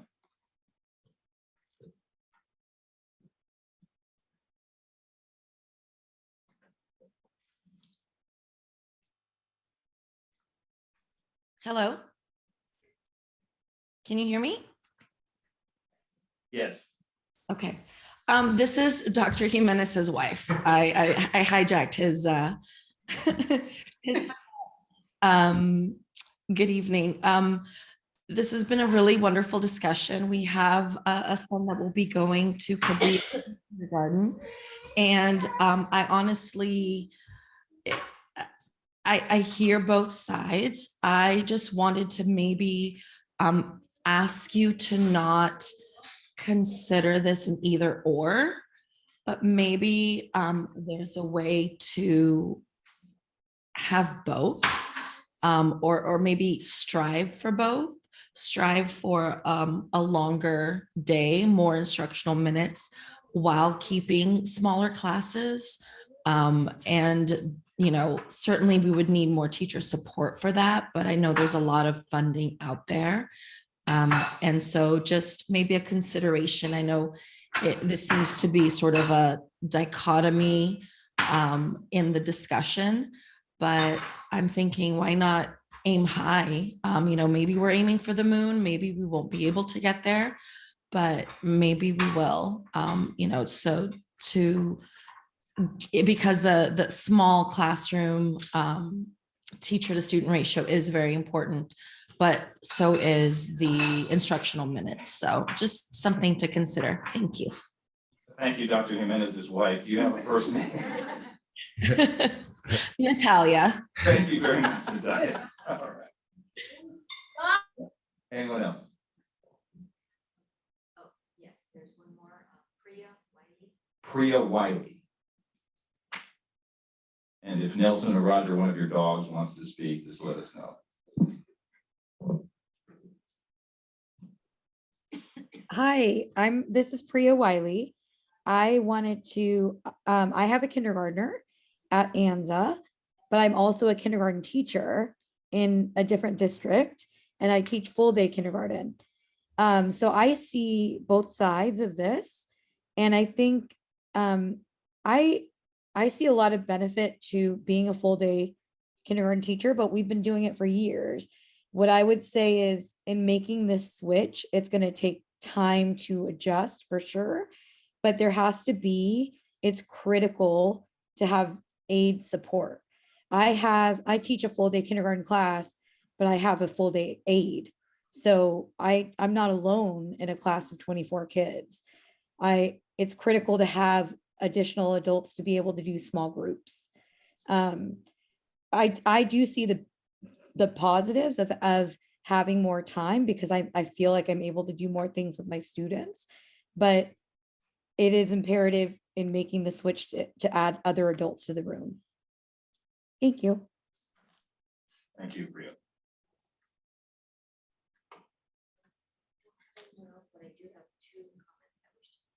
Two comments to be read. Do you want to do them on a microphone? Yeah. They're to be read. I think we just submit them to the board. Right? Okay. I mean, that's been our practice, to submit them in writing. Yeah. As we are reading share your thoughts as well. So we can actually, for the record, say the name of the people that are submitting. Is it the two you gave me? It's one.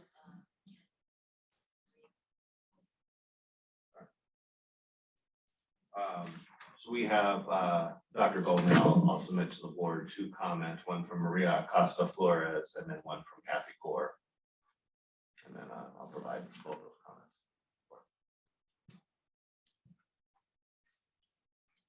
All right, that concludes public comments. My compliments to everybody on this discussion.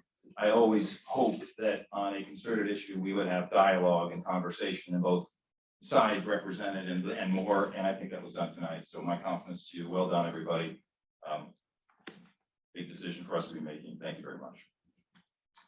Let's move on to district updates and 4.1 Wiseburn facilities. Dr. Silvers. I feel like nothing here is as important as what we just discussed. So I'm going to talk a little bit here about the pool, which So just a quick update. I do want to thank the city manager. He has actually been a real good partner in trying to find a resolution to the pool situation. And what the latest development I just wanted to share with the board is that it looks like we're exploring an option now to actually have the 2 heaters that currently exist fixed, and then to start monitoring their maintenance over time. So, this was a conversation we started about 6 weeks ago. It wasn't at that point, we were exploring other options, but then of late, within the last week or so, we're now exploring another option, much cheaper option for us. well, for the city, and also one that would allow us to look at the maintenance schedule of the pool, of the heaters, the temperature, pH balance, the chlorine balance, all of that over time.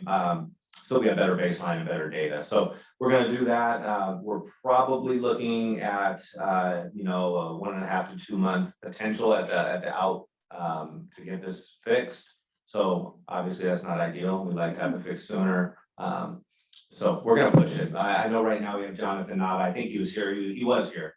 But he's looking into other options, other pool, I guess it would be heater companies or pool repair companies to come in and give us another option. Maybe there's some quicker resolution for us.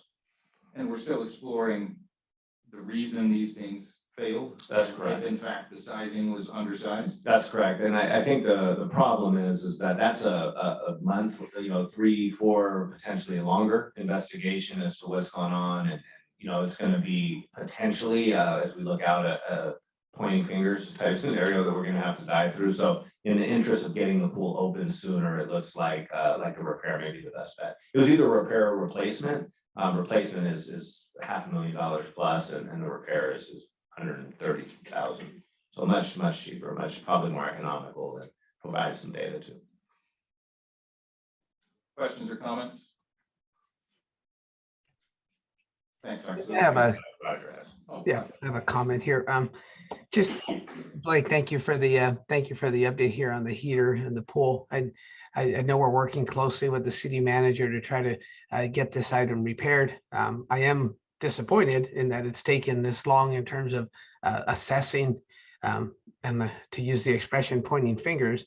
Bottom line is the pool and the heaters need to be repaired. I just want to make sure that and ask, have we officially notified and put the city on notice for failure to maintain the pumps? Just want to make sure that everybody understands that our position is that the pool and the heaters were not maintained. Well, there's a concurrent issue about the equipment, but they were not maintained. We've asked the city for records and to provide for the maintenance logs, and they have not provided the records. I know we're trying to be collaborative and work together on this, but at the end of the day, the pool's closed. It needs to be opened. So I want to make sure that our community knows we're doing everything we can to work with the city and move it forward. And there is a contribution fund in our agreement where Wiseburn contributes to a replacement fund of $40,000 per year for that capital fund. And to date, I think we put in $120,000. And this is part of the agreement. It's not anything new. It's in the agreement for our joint use agreement. As such, there are monies in there and our contribution is there. Wiseburn is honoring our agreement with the city, and they need to do the same thing. This needs to be fixed as soon as possible, and we need to engage whatever services we can to move this forward. I appreciate the conversations that are being held, and we need to get a schedule. My recommendation, Blake, is we need to get a schedule in writing as to when this is all going to happen. So at the end of the day, our students at Da Vinci are not using the pool.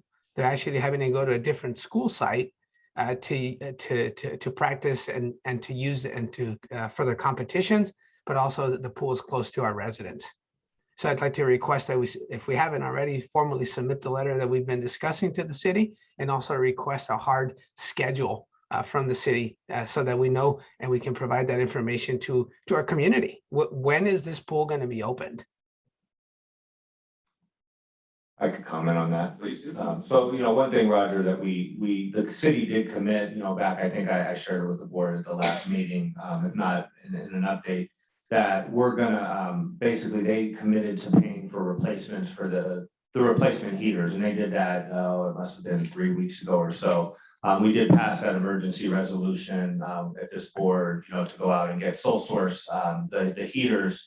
The problem was that it's still sitting at the County Office of Education. They need to approve that sole source document, that resolution, prior to us taking any action to purchase via sole source.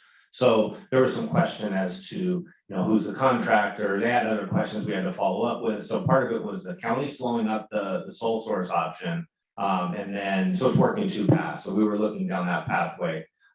So if that doesn't work, we actually would have to bid the project and go out to, which will take, a couple months. So in the meantime, we were saying, is there a quicker way to do it, which may be, you know, actually repairing the pool? So I think that maybe offline, we can discuss what options there were, but to date, I think the city is moving about as fast as we can move. But we also, you know, have some obstacles and challenges in front of us. I recognize that there's another option now looking at repairing the pumps. My understanding prior to this was that they weren't repairable, which is why we did the sole source, because we were going to be buying new ones. So this is, it's just another option, and then yet it gets delayed. My understanding was that they weren't repairable. So I know it's an issue of cost. Wiseman, we put in our $120,000, and if there's another $300,000, city needs to pay for that. And we need to move on. I mean, it's just not acceptable to me to say that, you know, here we are now we're going to look at the possibility of repairing the pumps. Why didn't we do that as the first basis? I don't understand. I appreciate your comments, Blake, but I don't understand why we didn't look at repairing the pumps first. To me, if something breaks in my house, I look at the repair first, not to replace the entire thing. I think that's common practice with everyone. So I guess I'm surprised that we didn't do that or know that that was an avenue to begin with. In the meantime, we've lost 6 weeks, 2 months in this whole process when we could have done a repair, you know, at a much cheaper cost. And my understanding was that there was no repair that was achievable. So yeah, that was our understanding too. So let's definitely, and that's what I'm saying, that we need to put our position known. It has to be in writing, and the dialogue has to continue. Of course, the communication, but we do need to get a schedule of which one are we doing. Sure. Well, Blake, just a quick question. What was the cost of the repair? What did you mention there? 100, I'm gonna say 30,000. I'm pretty close. 30? 130. Oh, 130. Okay. Right. Yeah. Yeah.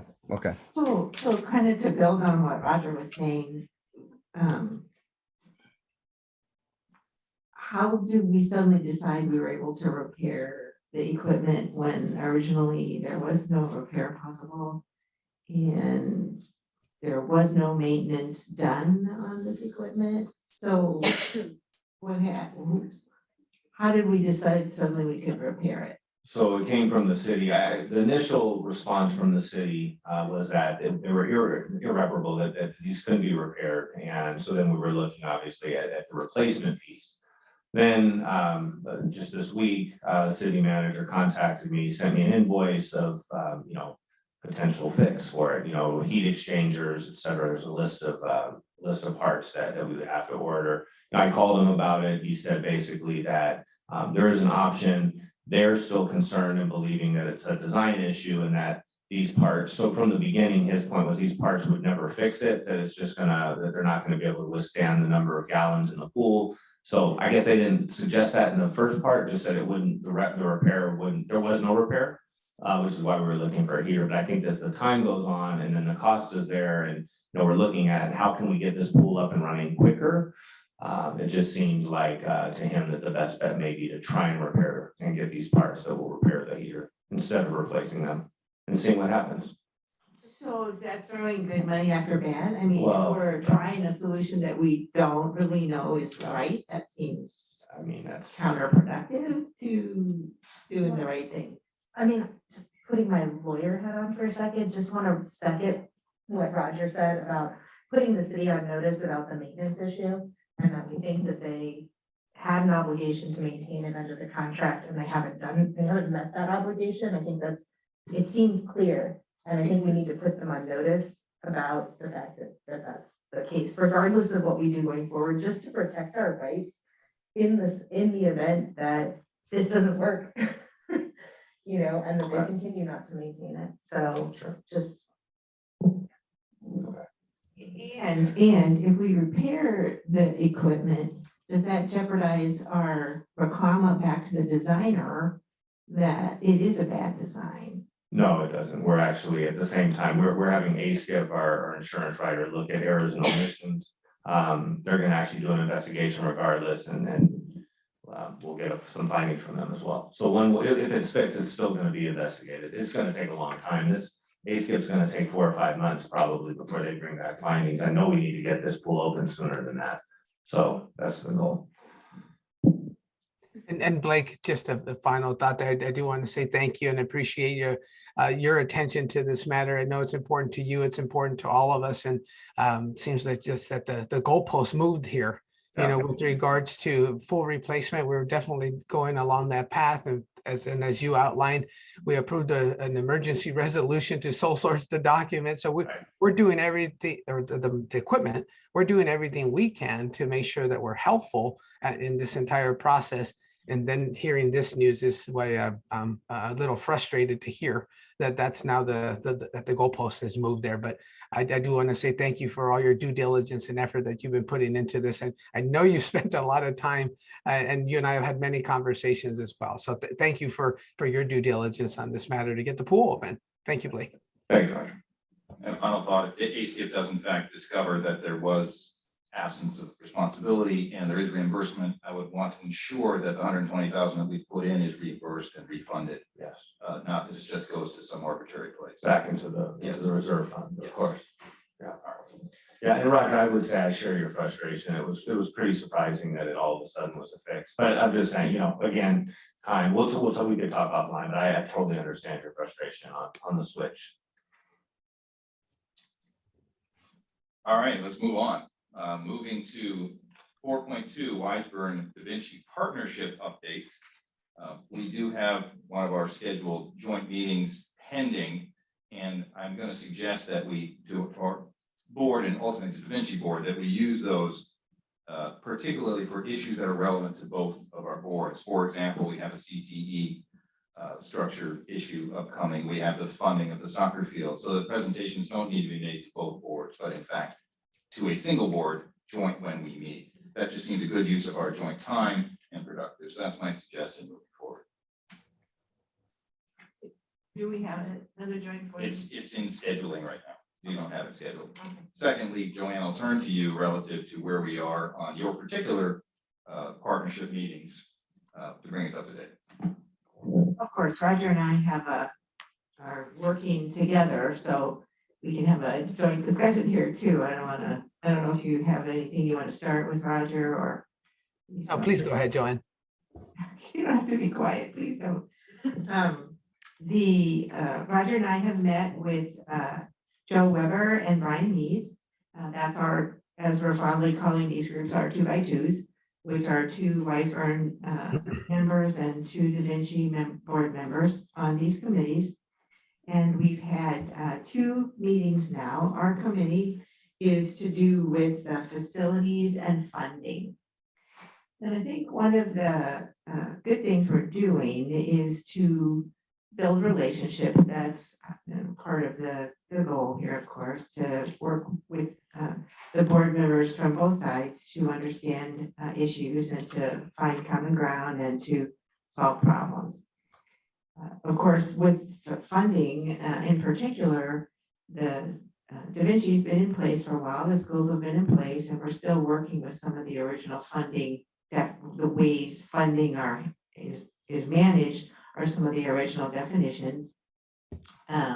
Everything evolves over time, and so we're looking at how those funding exchange definitions are in place right now, and what we might want to recommend for changes in the future, what's working, what's not. And of course, money defines a lot of our relationships. And so far as amounts, percentages, how it's paid, how it's managed, what do you do with it? And so we're exchanging that information and learning a lot as we go about what's in place now and what the goals are for the future. So I'd like to say that the meetings up to now have been productive. Really appreciate Blake and the district putting together some documentation to show to quantify some of the funding procedures that are already in place, to quantify what those values are, to discuss how the money's been used. And we've had 2 meetings, and the 3rd one is coming up in a couple of weeks, and have asked the Da Vinci folks to review what Blake put together from the Wiseburn side, and to add comments or concerns. about the definition of the funding and what they believe would help or hinder going forward into the future. So I mean, I'm simplifying it quite a bit, but that's really the goal here. The part about the facilities has to do with the funding, of course, because part of the funding has to do with facilities maintenance as well as facilities development. So we're making progress on that in the sense that we're exchanging information, we're understanding the status quo, understanding the definition of the status quo, and going to go forward into the future. Thank you. Hold on. Roger, I don't know if you wanted to add anything. Briefly, just one comment here as a follow-up there. Thank you, Joanne, for the excellent recap from our meetings. A couple of action items is yourself and I will be meeting with Blake and possibly some staff to look at some financials with regards to that spreadsheet to further develop that understanding and need and look at percentages and allocations.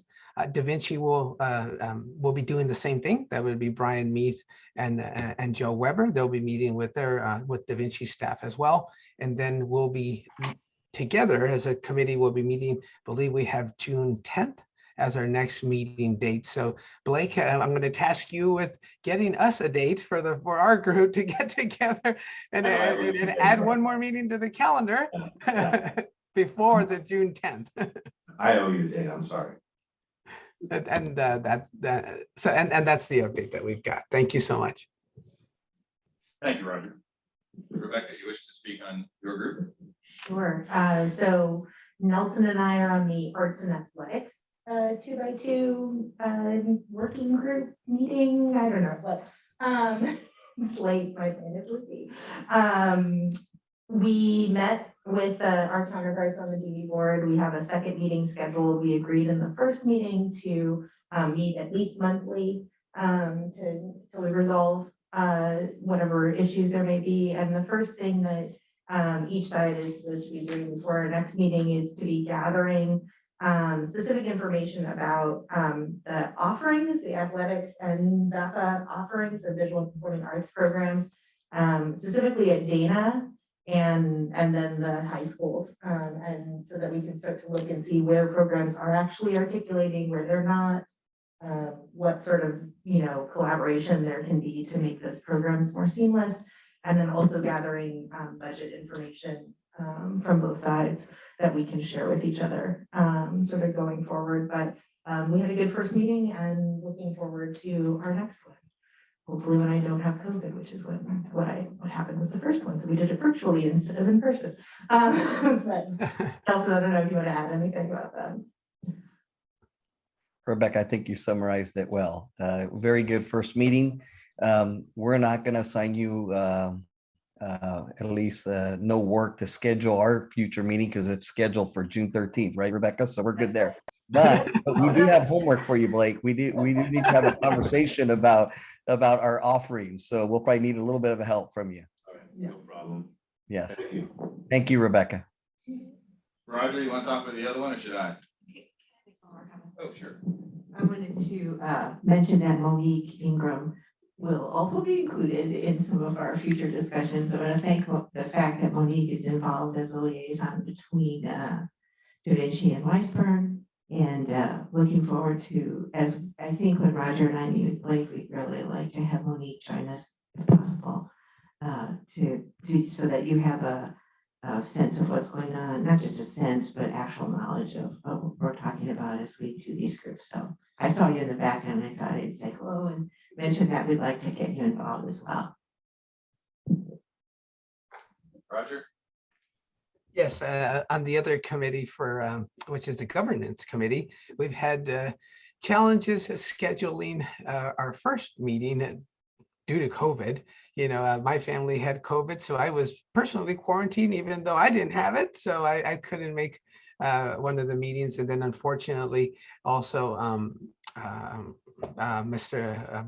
Da Vinci board member Derek, he unfortunately contracted COVID as well. So we had to postpone our last meeting that we had scheduled, but we do have that on the books for June 3rd. is when we're looking at meeting for our first get together as well, to kick off our committee work. And I think down the road in the future as well, since it is governance, we also look to engage Dr. Silvers and Monique as well in the similar role as you just outlined, Joanne, for the committees. But at first, we're going to get together with Brian and Derek and kick off the governance subcommittee. Thank you, Roger. Nothing to add. Let's move to our from the board, item 5.1 in the information section. Joanne, would you like to start us off with your comments from the board?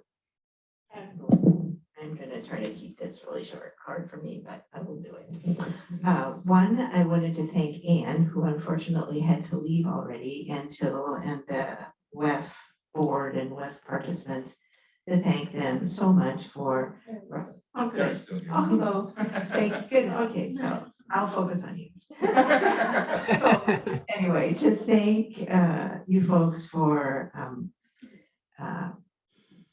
just being part of Wiseburn and caring so much about our students and our programs and our families, and that your efforts are motivating to the rest of us, and that you put your efforts forward. It's a lot of work, it's a lot of passion, it's a lot of caring, so thank you very much. Obviously, it's quantified in the way of dollars as well, and that translates into programs and benefits. So thank you very, very much. I wanted to address the concept of safety. I know that it's top of mind for all of us, always on top of mind, but right now again, the chilling events are front and center. I wanted to mention that I noticed a lot of Hawthorne police presence around the schools today. And I don't know, Blake, if that was, their doing, or if you requested that, or it just seemed like they were really patrolling the neighborhoods today. And I was really grateful for that. So I don't know if you could pass that along to Chief Ishii, that we really appreciate their just spontaneously. I mean, there were police cars just driving around today, really paying attention. And I really, really appreciated that. Graduations are coming up. I had a chance to look at the Da Vinci graduation schedule, and I hope you said the theme of graduation is June 16th, so that's coming up. Yeah. I wanted to also, just last thing, reflect on this past school year. This was our first year back after the lengthy COVID break. And I'd really like us to gather reflections from staff, teachers, families, students, somehow to gather some feedback about how this year went. Because it's kind of a hybrid year, I think, in a way, even though we were back in the classroom. How did we do with our special needs kids? Are they really back in the classroom? How did we do with our families? Are they comfortable being back at school? What were their challenges? And from teachers and staff as well.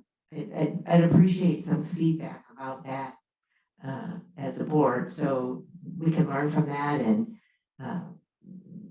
just accommodate some of the changes that may have become permanent.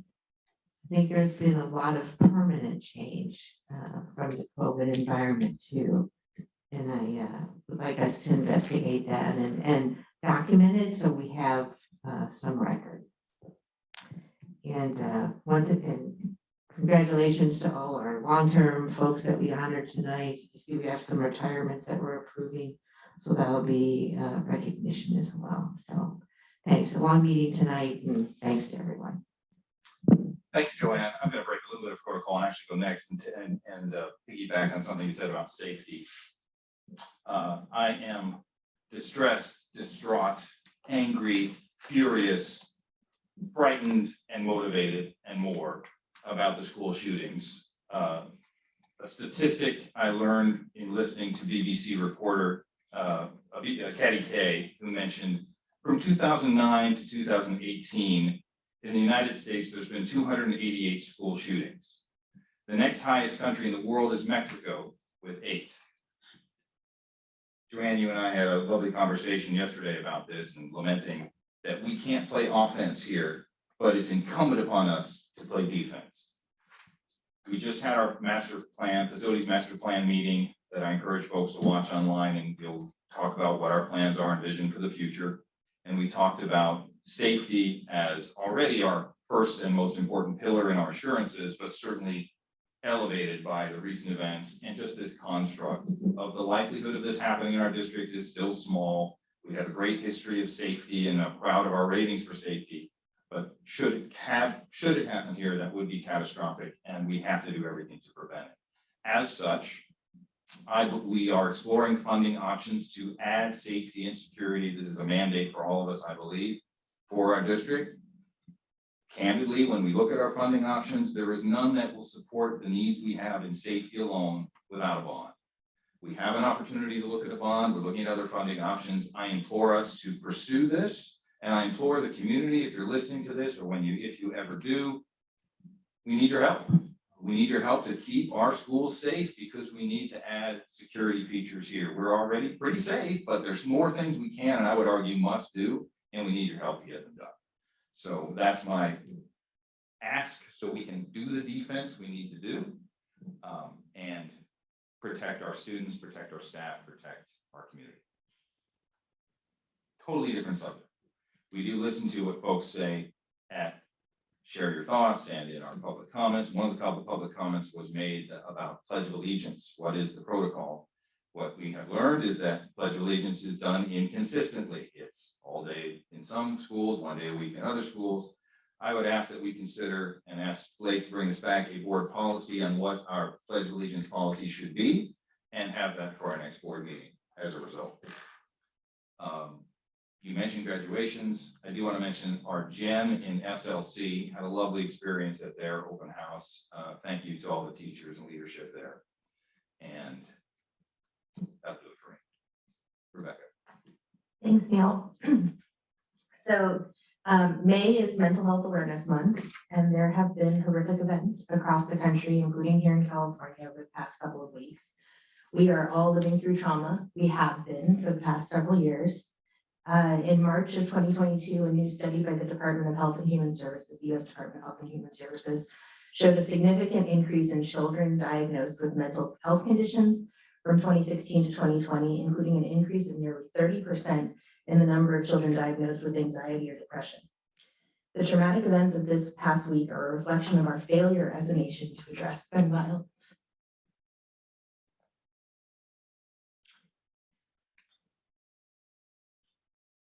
And the horrific legacy and continuation of a white supremacist culture in this country.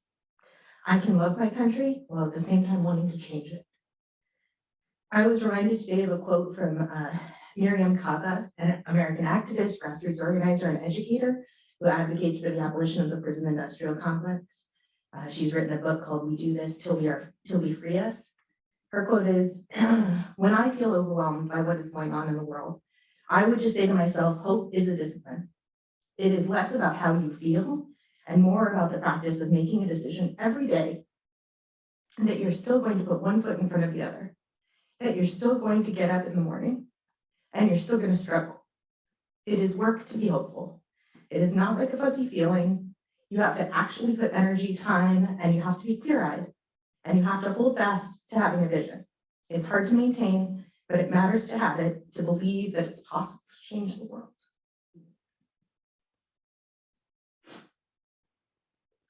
I'm grateful for the work that our schools and teachers do every day to prepare our children for the world that they will inherit and how they can change it for the better.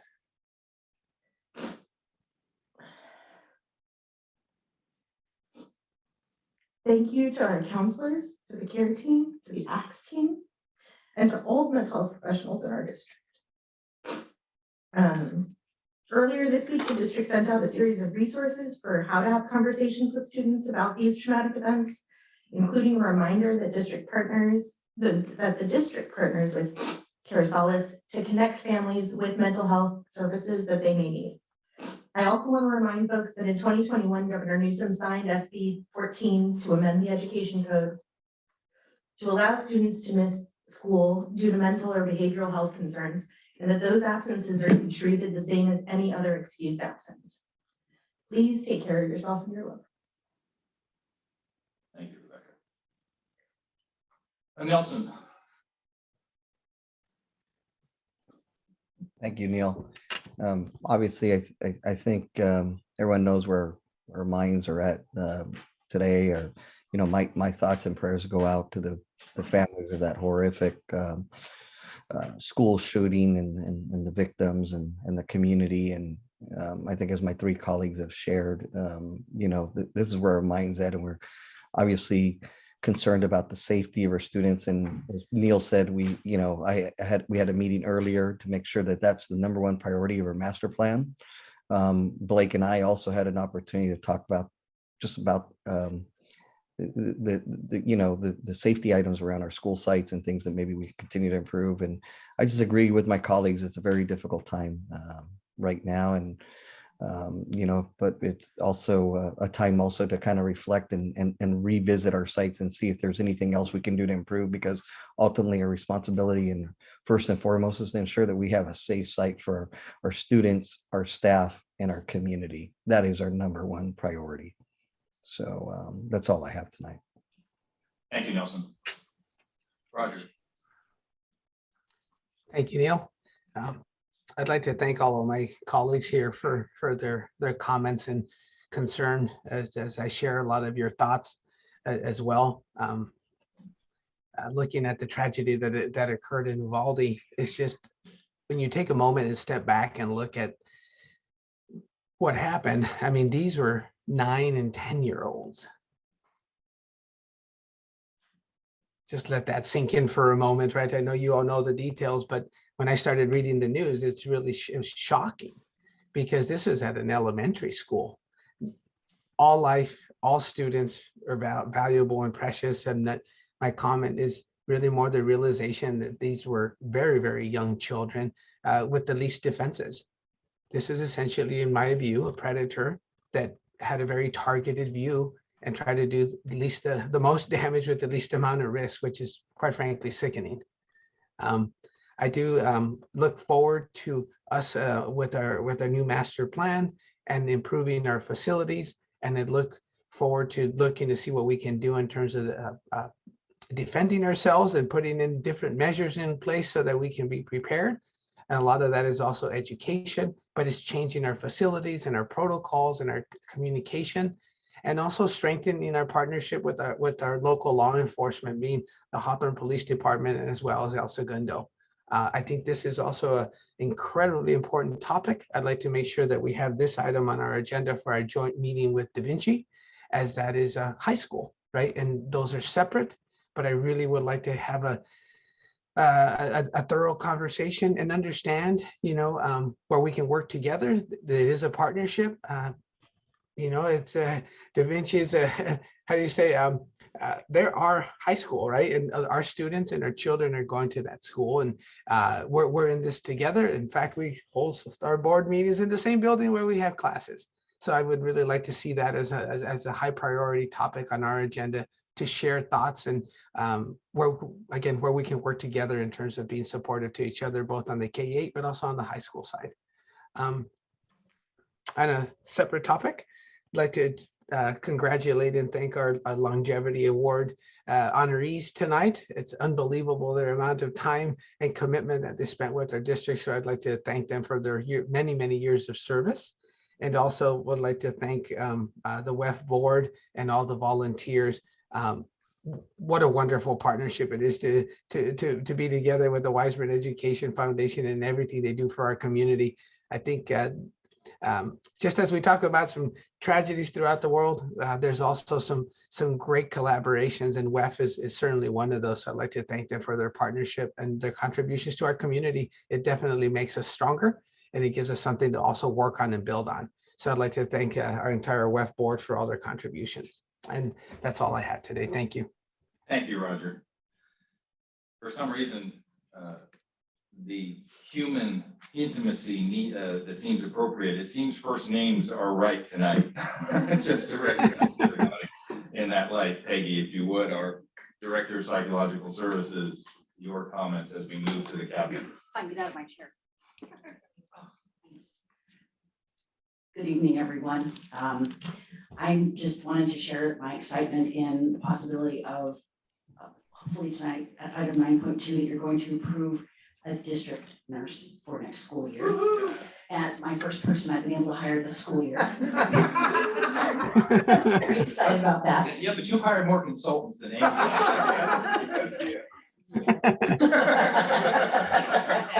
That is true. I know I have several. I didn't call those items out on the agenda tonight. But I did want to say that this woman comes to us. Her name is Alyssa Schmidt. She's coming, Allison Schmidt. I'm sorry. I know I met her. She's coming to us from William S. Hart School District, and she has more than 20 years of experience as a district nurse. She's been working in a district of about 36,000 kids. So she's going to be coming to us with, and I'm looking forward to her ideas to help us come up with some new ways to run our health services program. And interestingly enough, she was the nurse at Saugus High School when they had a shooting there. So she might be someone to help us with safety plans and things like that. So it's just information, but that was interesting to share. So I'm looking forward to that, and hopefully she'll be approved tonight. Thank you, Peggy. We'll move to our Director of, our Assistant Superintendent of HR, Dr. Dugal-Nisha. Thank you. Yay, HR business, we get to hire a nurse. But why I'm really up here is COVID. Just wanted to. Oh, you're the fun one. It's on the dashboard, but we currently do have 17 active student cases and 1 active staff case. As you can tell, there has been an increase. We have countywide, not district-wide, but countywide. Our positivity rate is at 3.8%. So it's climbing. Just 2-3 weeks ago, it was 1%. So it is absolutely climbing. And the cases increasing at school sites, in school settings is actually even greater. The new protocols in place is that a close contact is someone that shares indoor space with a positive case. So a classroom would be considered that indoor space. All of those students and teachers do have to wear a mask for 10 days following and are required to get tested between 3 to 5 days from the date of exposure. Parents should let us know there's a positive case. Additional mitigation strategies we've taken since this is when there is a positive case or multiple positive cases in one classroom, our health clerks have been proactive and called parents in the classroom and had those kids come to the health office and get tested if the parents gave consent. And so we're trying to jump ahead of it and not let students stay in class if they are positive. To all the families out there, please have a safe Memorial Day weekend. Have fun with your family, but be safe. We sent home test kits yesterday. In anticipation and expectation is that all students will test either Monday evening or Tuesday morning before coming to school. And if it's positive, please, everyone kind of knows the routine, but you email the site secretary as well as myself, and we can go from there. And exciting news, last week, the FDA had the emergency use authorization for the booster for 5 to 11-year-olds. We will be hosting a clinic at Dana next Friday, June 3rd from 12 to 7 p.m. It will be in the Dana gym through our amazing partnership with WEF and Fulgent. We will be sending out a letter soon, hopefully tonight or tomorrow morning with a registration link. The link is on our social media already, so we already have folks signed up. But we are hoping to accommodate 200 to 300 minimum. We can get more if we get more registration. So please spread the word that we do have it, and it's available not only for 5 to 11-year-olds, but we're going to be offering all the other boosters as well, but we are targeting the pediatric doses. And date again? Friday, June 3rd at Dana from 12 to 7. Can I ask a question? Sure. So I know that there are some school districts in California, Berkeley, for one, who have gone back to a mask mandate because of the rise in cases and things like that. Can you just talk about what considerations we have made or are looking at in terms of, asking families to mask again? Just with the rise in cases, I mean, this is the second close contact my kid has had. Yeah. One kid in one classroom, in the last several weeks, so. So we are, first, we just want to thank the parents and community members for really following the protocols. We know it's been tough, but we appreciate those that are following protocols, masks, so required to wear masks, they are wearing masks. We are also looking at, and seeking guidance from DPH, right? So every positive case is reported and then they kind of give us next steps. And so they may determine if it's not just in one classroom, but if there's more classrooms at one school site that are being impacted, they may then ask us, probably need to require them indoors for everybody, right? So we are in constant contact with DPH to ensure that if there are additional mitigation strategies we can put in place, we absolutely will. I would add, and Nisha, I don't have the number in front of me, but I think the issue with Berkeley is that they have the highest transmission rate in the state of California right now. So I think that they were, I want to say, and if I'm off, I'll correct myself in an email or something, but I do think that their public health department actually worked in coordination with the district to make that recommendation. So I'll clarify that. I saw news, like a notification, I didn't read it. We are going to be hosting as many activities as we can for the end of the year outdoors. Graduations and promotions are outdoors. Kansas Music Festival was outdoors. So we don't want to take away the fun from our students, but also want to ensure that they are safe. So hopefully we'll continue to do those outdoor activities through the end of the year. Thank you for your leadership here, Nisha. Thank you. Our Assistant Superintendent of Educational Services, Dr. Harbeck. Eileen. I will pass tonight based on the length of our meeting. Thank you for helping with the science adoption. We're really proud of that. I didn't hear Dr. Harbeck is passing. In the interest of time. Thank you. She did put a lot of time into coordinating the science adoption, and so I don't want to underrepresent that. I think that, what we heard today was really a lot of work that she did with the folks that presented. So thank you, Eileen. As always, thank you.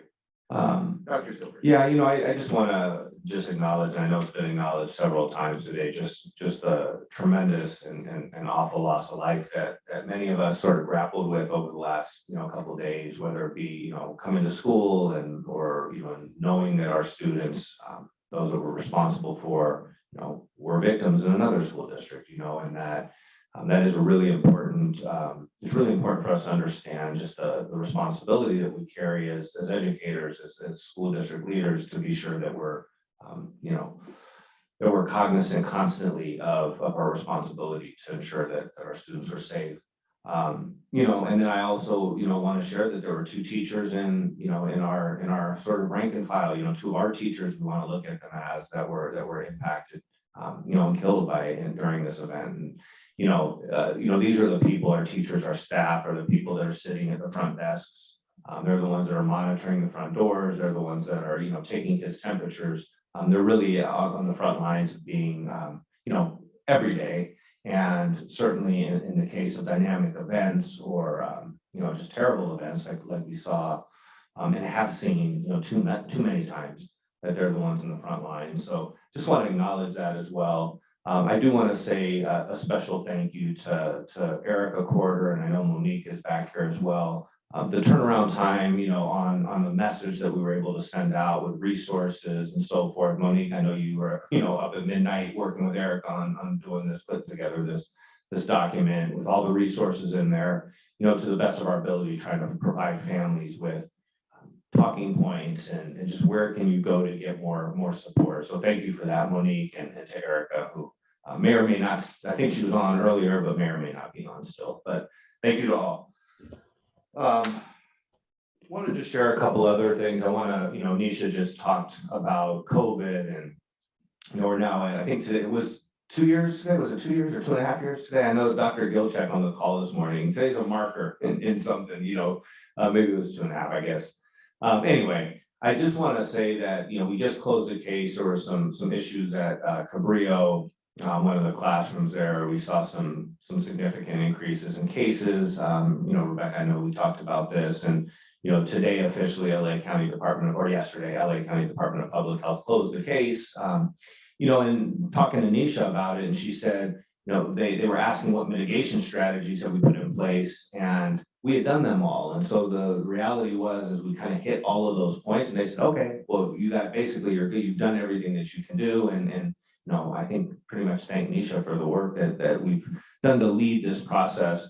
And it trickles down. I mean, I heard messages, and I want to point out a couple of people. The health clerks, particularly Sarah Moulton's name has been brought up at 138, calling every single student in a class just to be sure that they get tested, that parents have an option to have their students tested. These are things that the Department of Public Health looked at when they determined, what to do as they investigated the situation. So, we're still, knock on wood, and I'm knocking on fake wood, that it is, we've not had an outbreak in Wiseburn yet. Not one that's been deemed an outbreak by the Department of Public Health. And that's, relatively rare with the amount of transmission that's going on in the county, that has gone on in the county. And I really think it's a testament to those people that are making the extra calls, that are sending the extra emails, that are testing the extra kid. It's just really sending the extra message. These have just been really, really important strategies to communicate with families and to keep our numbers down. So I just want to acknowledge that. Just a couple real quick updates, because I know it's getting late here, but I was appointed by the Southwest SELPA last week. I think I'm going to be the chairperson for the Southwest SELPA for the next 2 years. So I'll be representing Wiseburn, also representing our students with special needs, and making sure that we're getting the resources that we need for our students. Also, just got appointed as well to the El Camino Bond Oversight Committee. So I'll be sitting on that oversight committee, and really looking forward to seeing the work that they're doing at El Camino and some of their construction projects. So I'm going to work on that as well, and just more work is good work. So here we are. That's all for me. Well, Dr. Silvers, we know that you have 36,000 hours in a day, so no problem. All right, let's move on to our minutes. Item 6, action item 6.1 and 6.2, regular minutes for April 20th and May 9th. We need a motion, please. I'll move to approve 6.1 and 6.2. Thank you, Rebecca. A second? I'll second. Thank you, Roger. All in favor? Aye. Aye. Aye. And your mic's off, Joe, but yours, an abstention from Joy. Yeah. Moving to action items general, item 7.1. This is our resolution 21/22.29 proclaiming a local emergency. This allows us to continue to have Zoom meetings and effectively act in the way we are today with our 2 board members joining us via hybrid. A motion to approve 7.1, this resolution. I guess it's only fitting that I go ahead and motion. And then I second. Absolutely, Roger. All in favor? Aye. Aye. Aye. Item 7.2, all approved, 5-0, all approved. 7.2, approve adoption of Savas Elevate Science resource. This is our NGSS adoption that has been presented so well and researched and communicated so well. A motion to adopt and approve this adoption, rather. So moved. Thank you. I'll second. Any comments or questions? It doesn't. Just a well done to the team, and thank you to all who participated. All in favor? Aye. Aye. Nelson, I'm sorry, I can't see you. I don't think I heard you. I said aye, yes. Thank you very much. Approved 5-0. Neil, I just to add to that too, we're actually. You're off mic.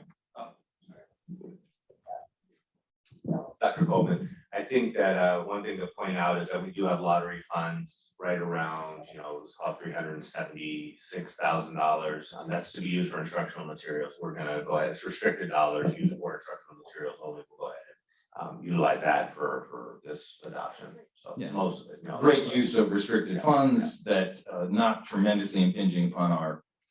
Not at all on the unrestricted. All right, moving to action items 8 fiscal.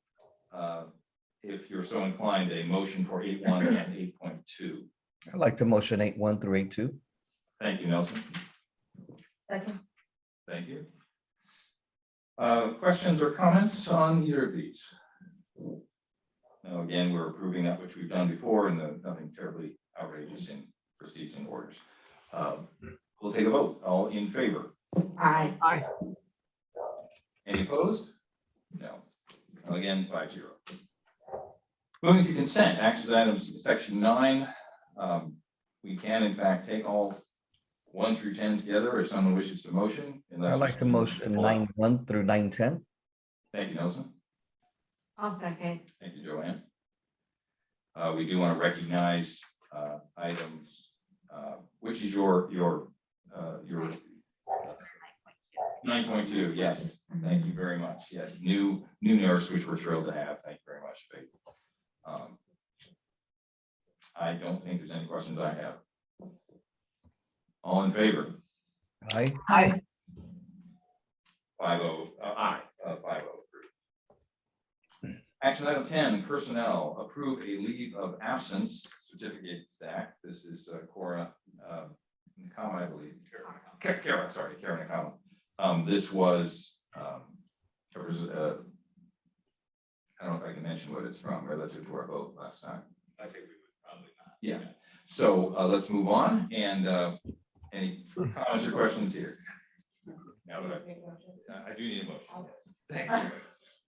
Also move to approve item 10.1. Thank you. I can second. Second. I will second. Yes. Any questions here?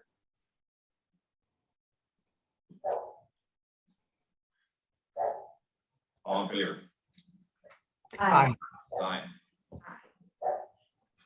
5-0. All right, let's do upcoming dates and events. And maybe Dr. Silvers or Wendy, you can, you're in front of the mic, Dr. Silvers. The screen is better though, thank you. We have our regular board meeting on June 9th. There's a change, right? We're going to 7 now. Oh, I see, it's changing to June 7th, thank you. So we have, we're moving it from June 9th to June 7th. And then we have our regularly scheduled board meeting on Thursday, June 23rd, 6 p.m. Regularly scheduled board meeting on the 27th, 7:30 a.m. And that's the budget meeting. So we'll actually present the budget on the 23rd and then look to approve it on the 27th in the morning. It'll be like a 1-item agenda, hopefully. Yeah, and we can actually do that. If we keep voting on these resolutions, we can do that via Zoom. All right, fair enough. Well, keep on voting. Hold on, so we've moved the 9th to the 7th. to the 7th. We have 2 meetings in June, 3 meetings. It's always the approve the budget, yeah, in the morning. Do we, can we get the dates for July and August? Yes. Because. I don't know. We're gonna, there's 2 in July, so we're not doing the 1 meeting in July, 1 meeting in August? Right now we have 2 in July and 2 in August.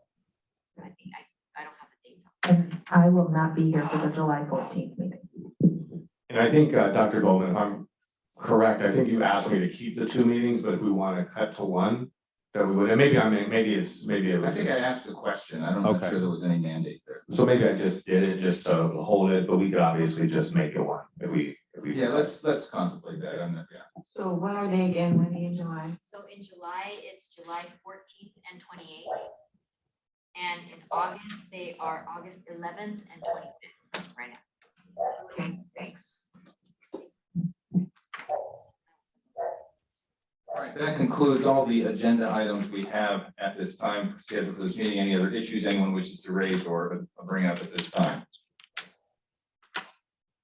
Hearing none, and before I do this, please note, board, we do have a brief closed session we need to have after this meeting, but hearing no other issues at 9:06.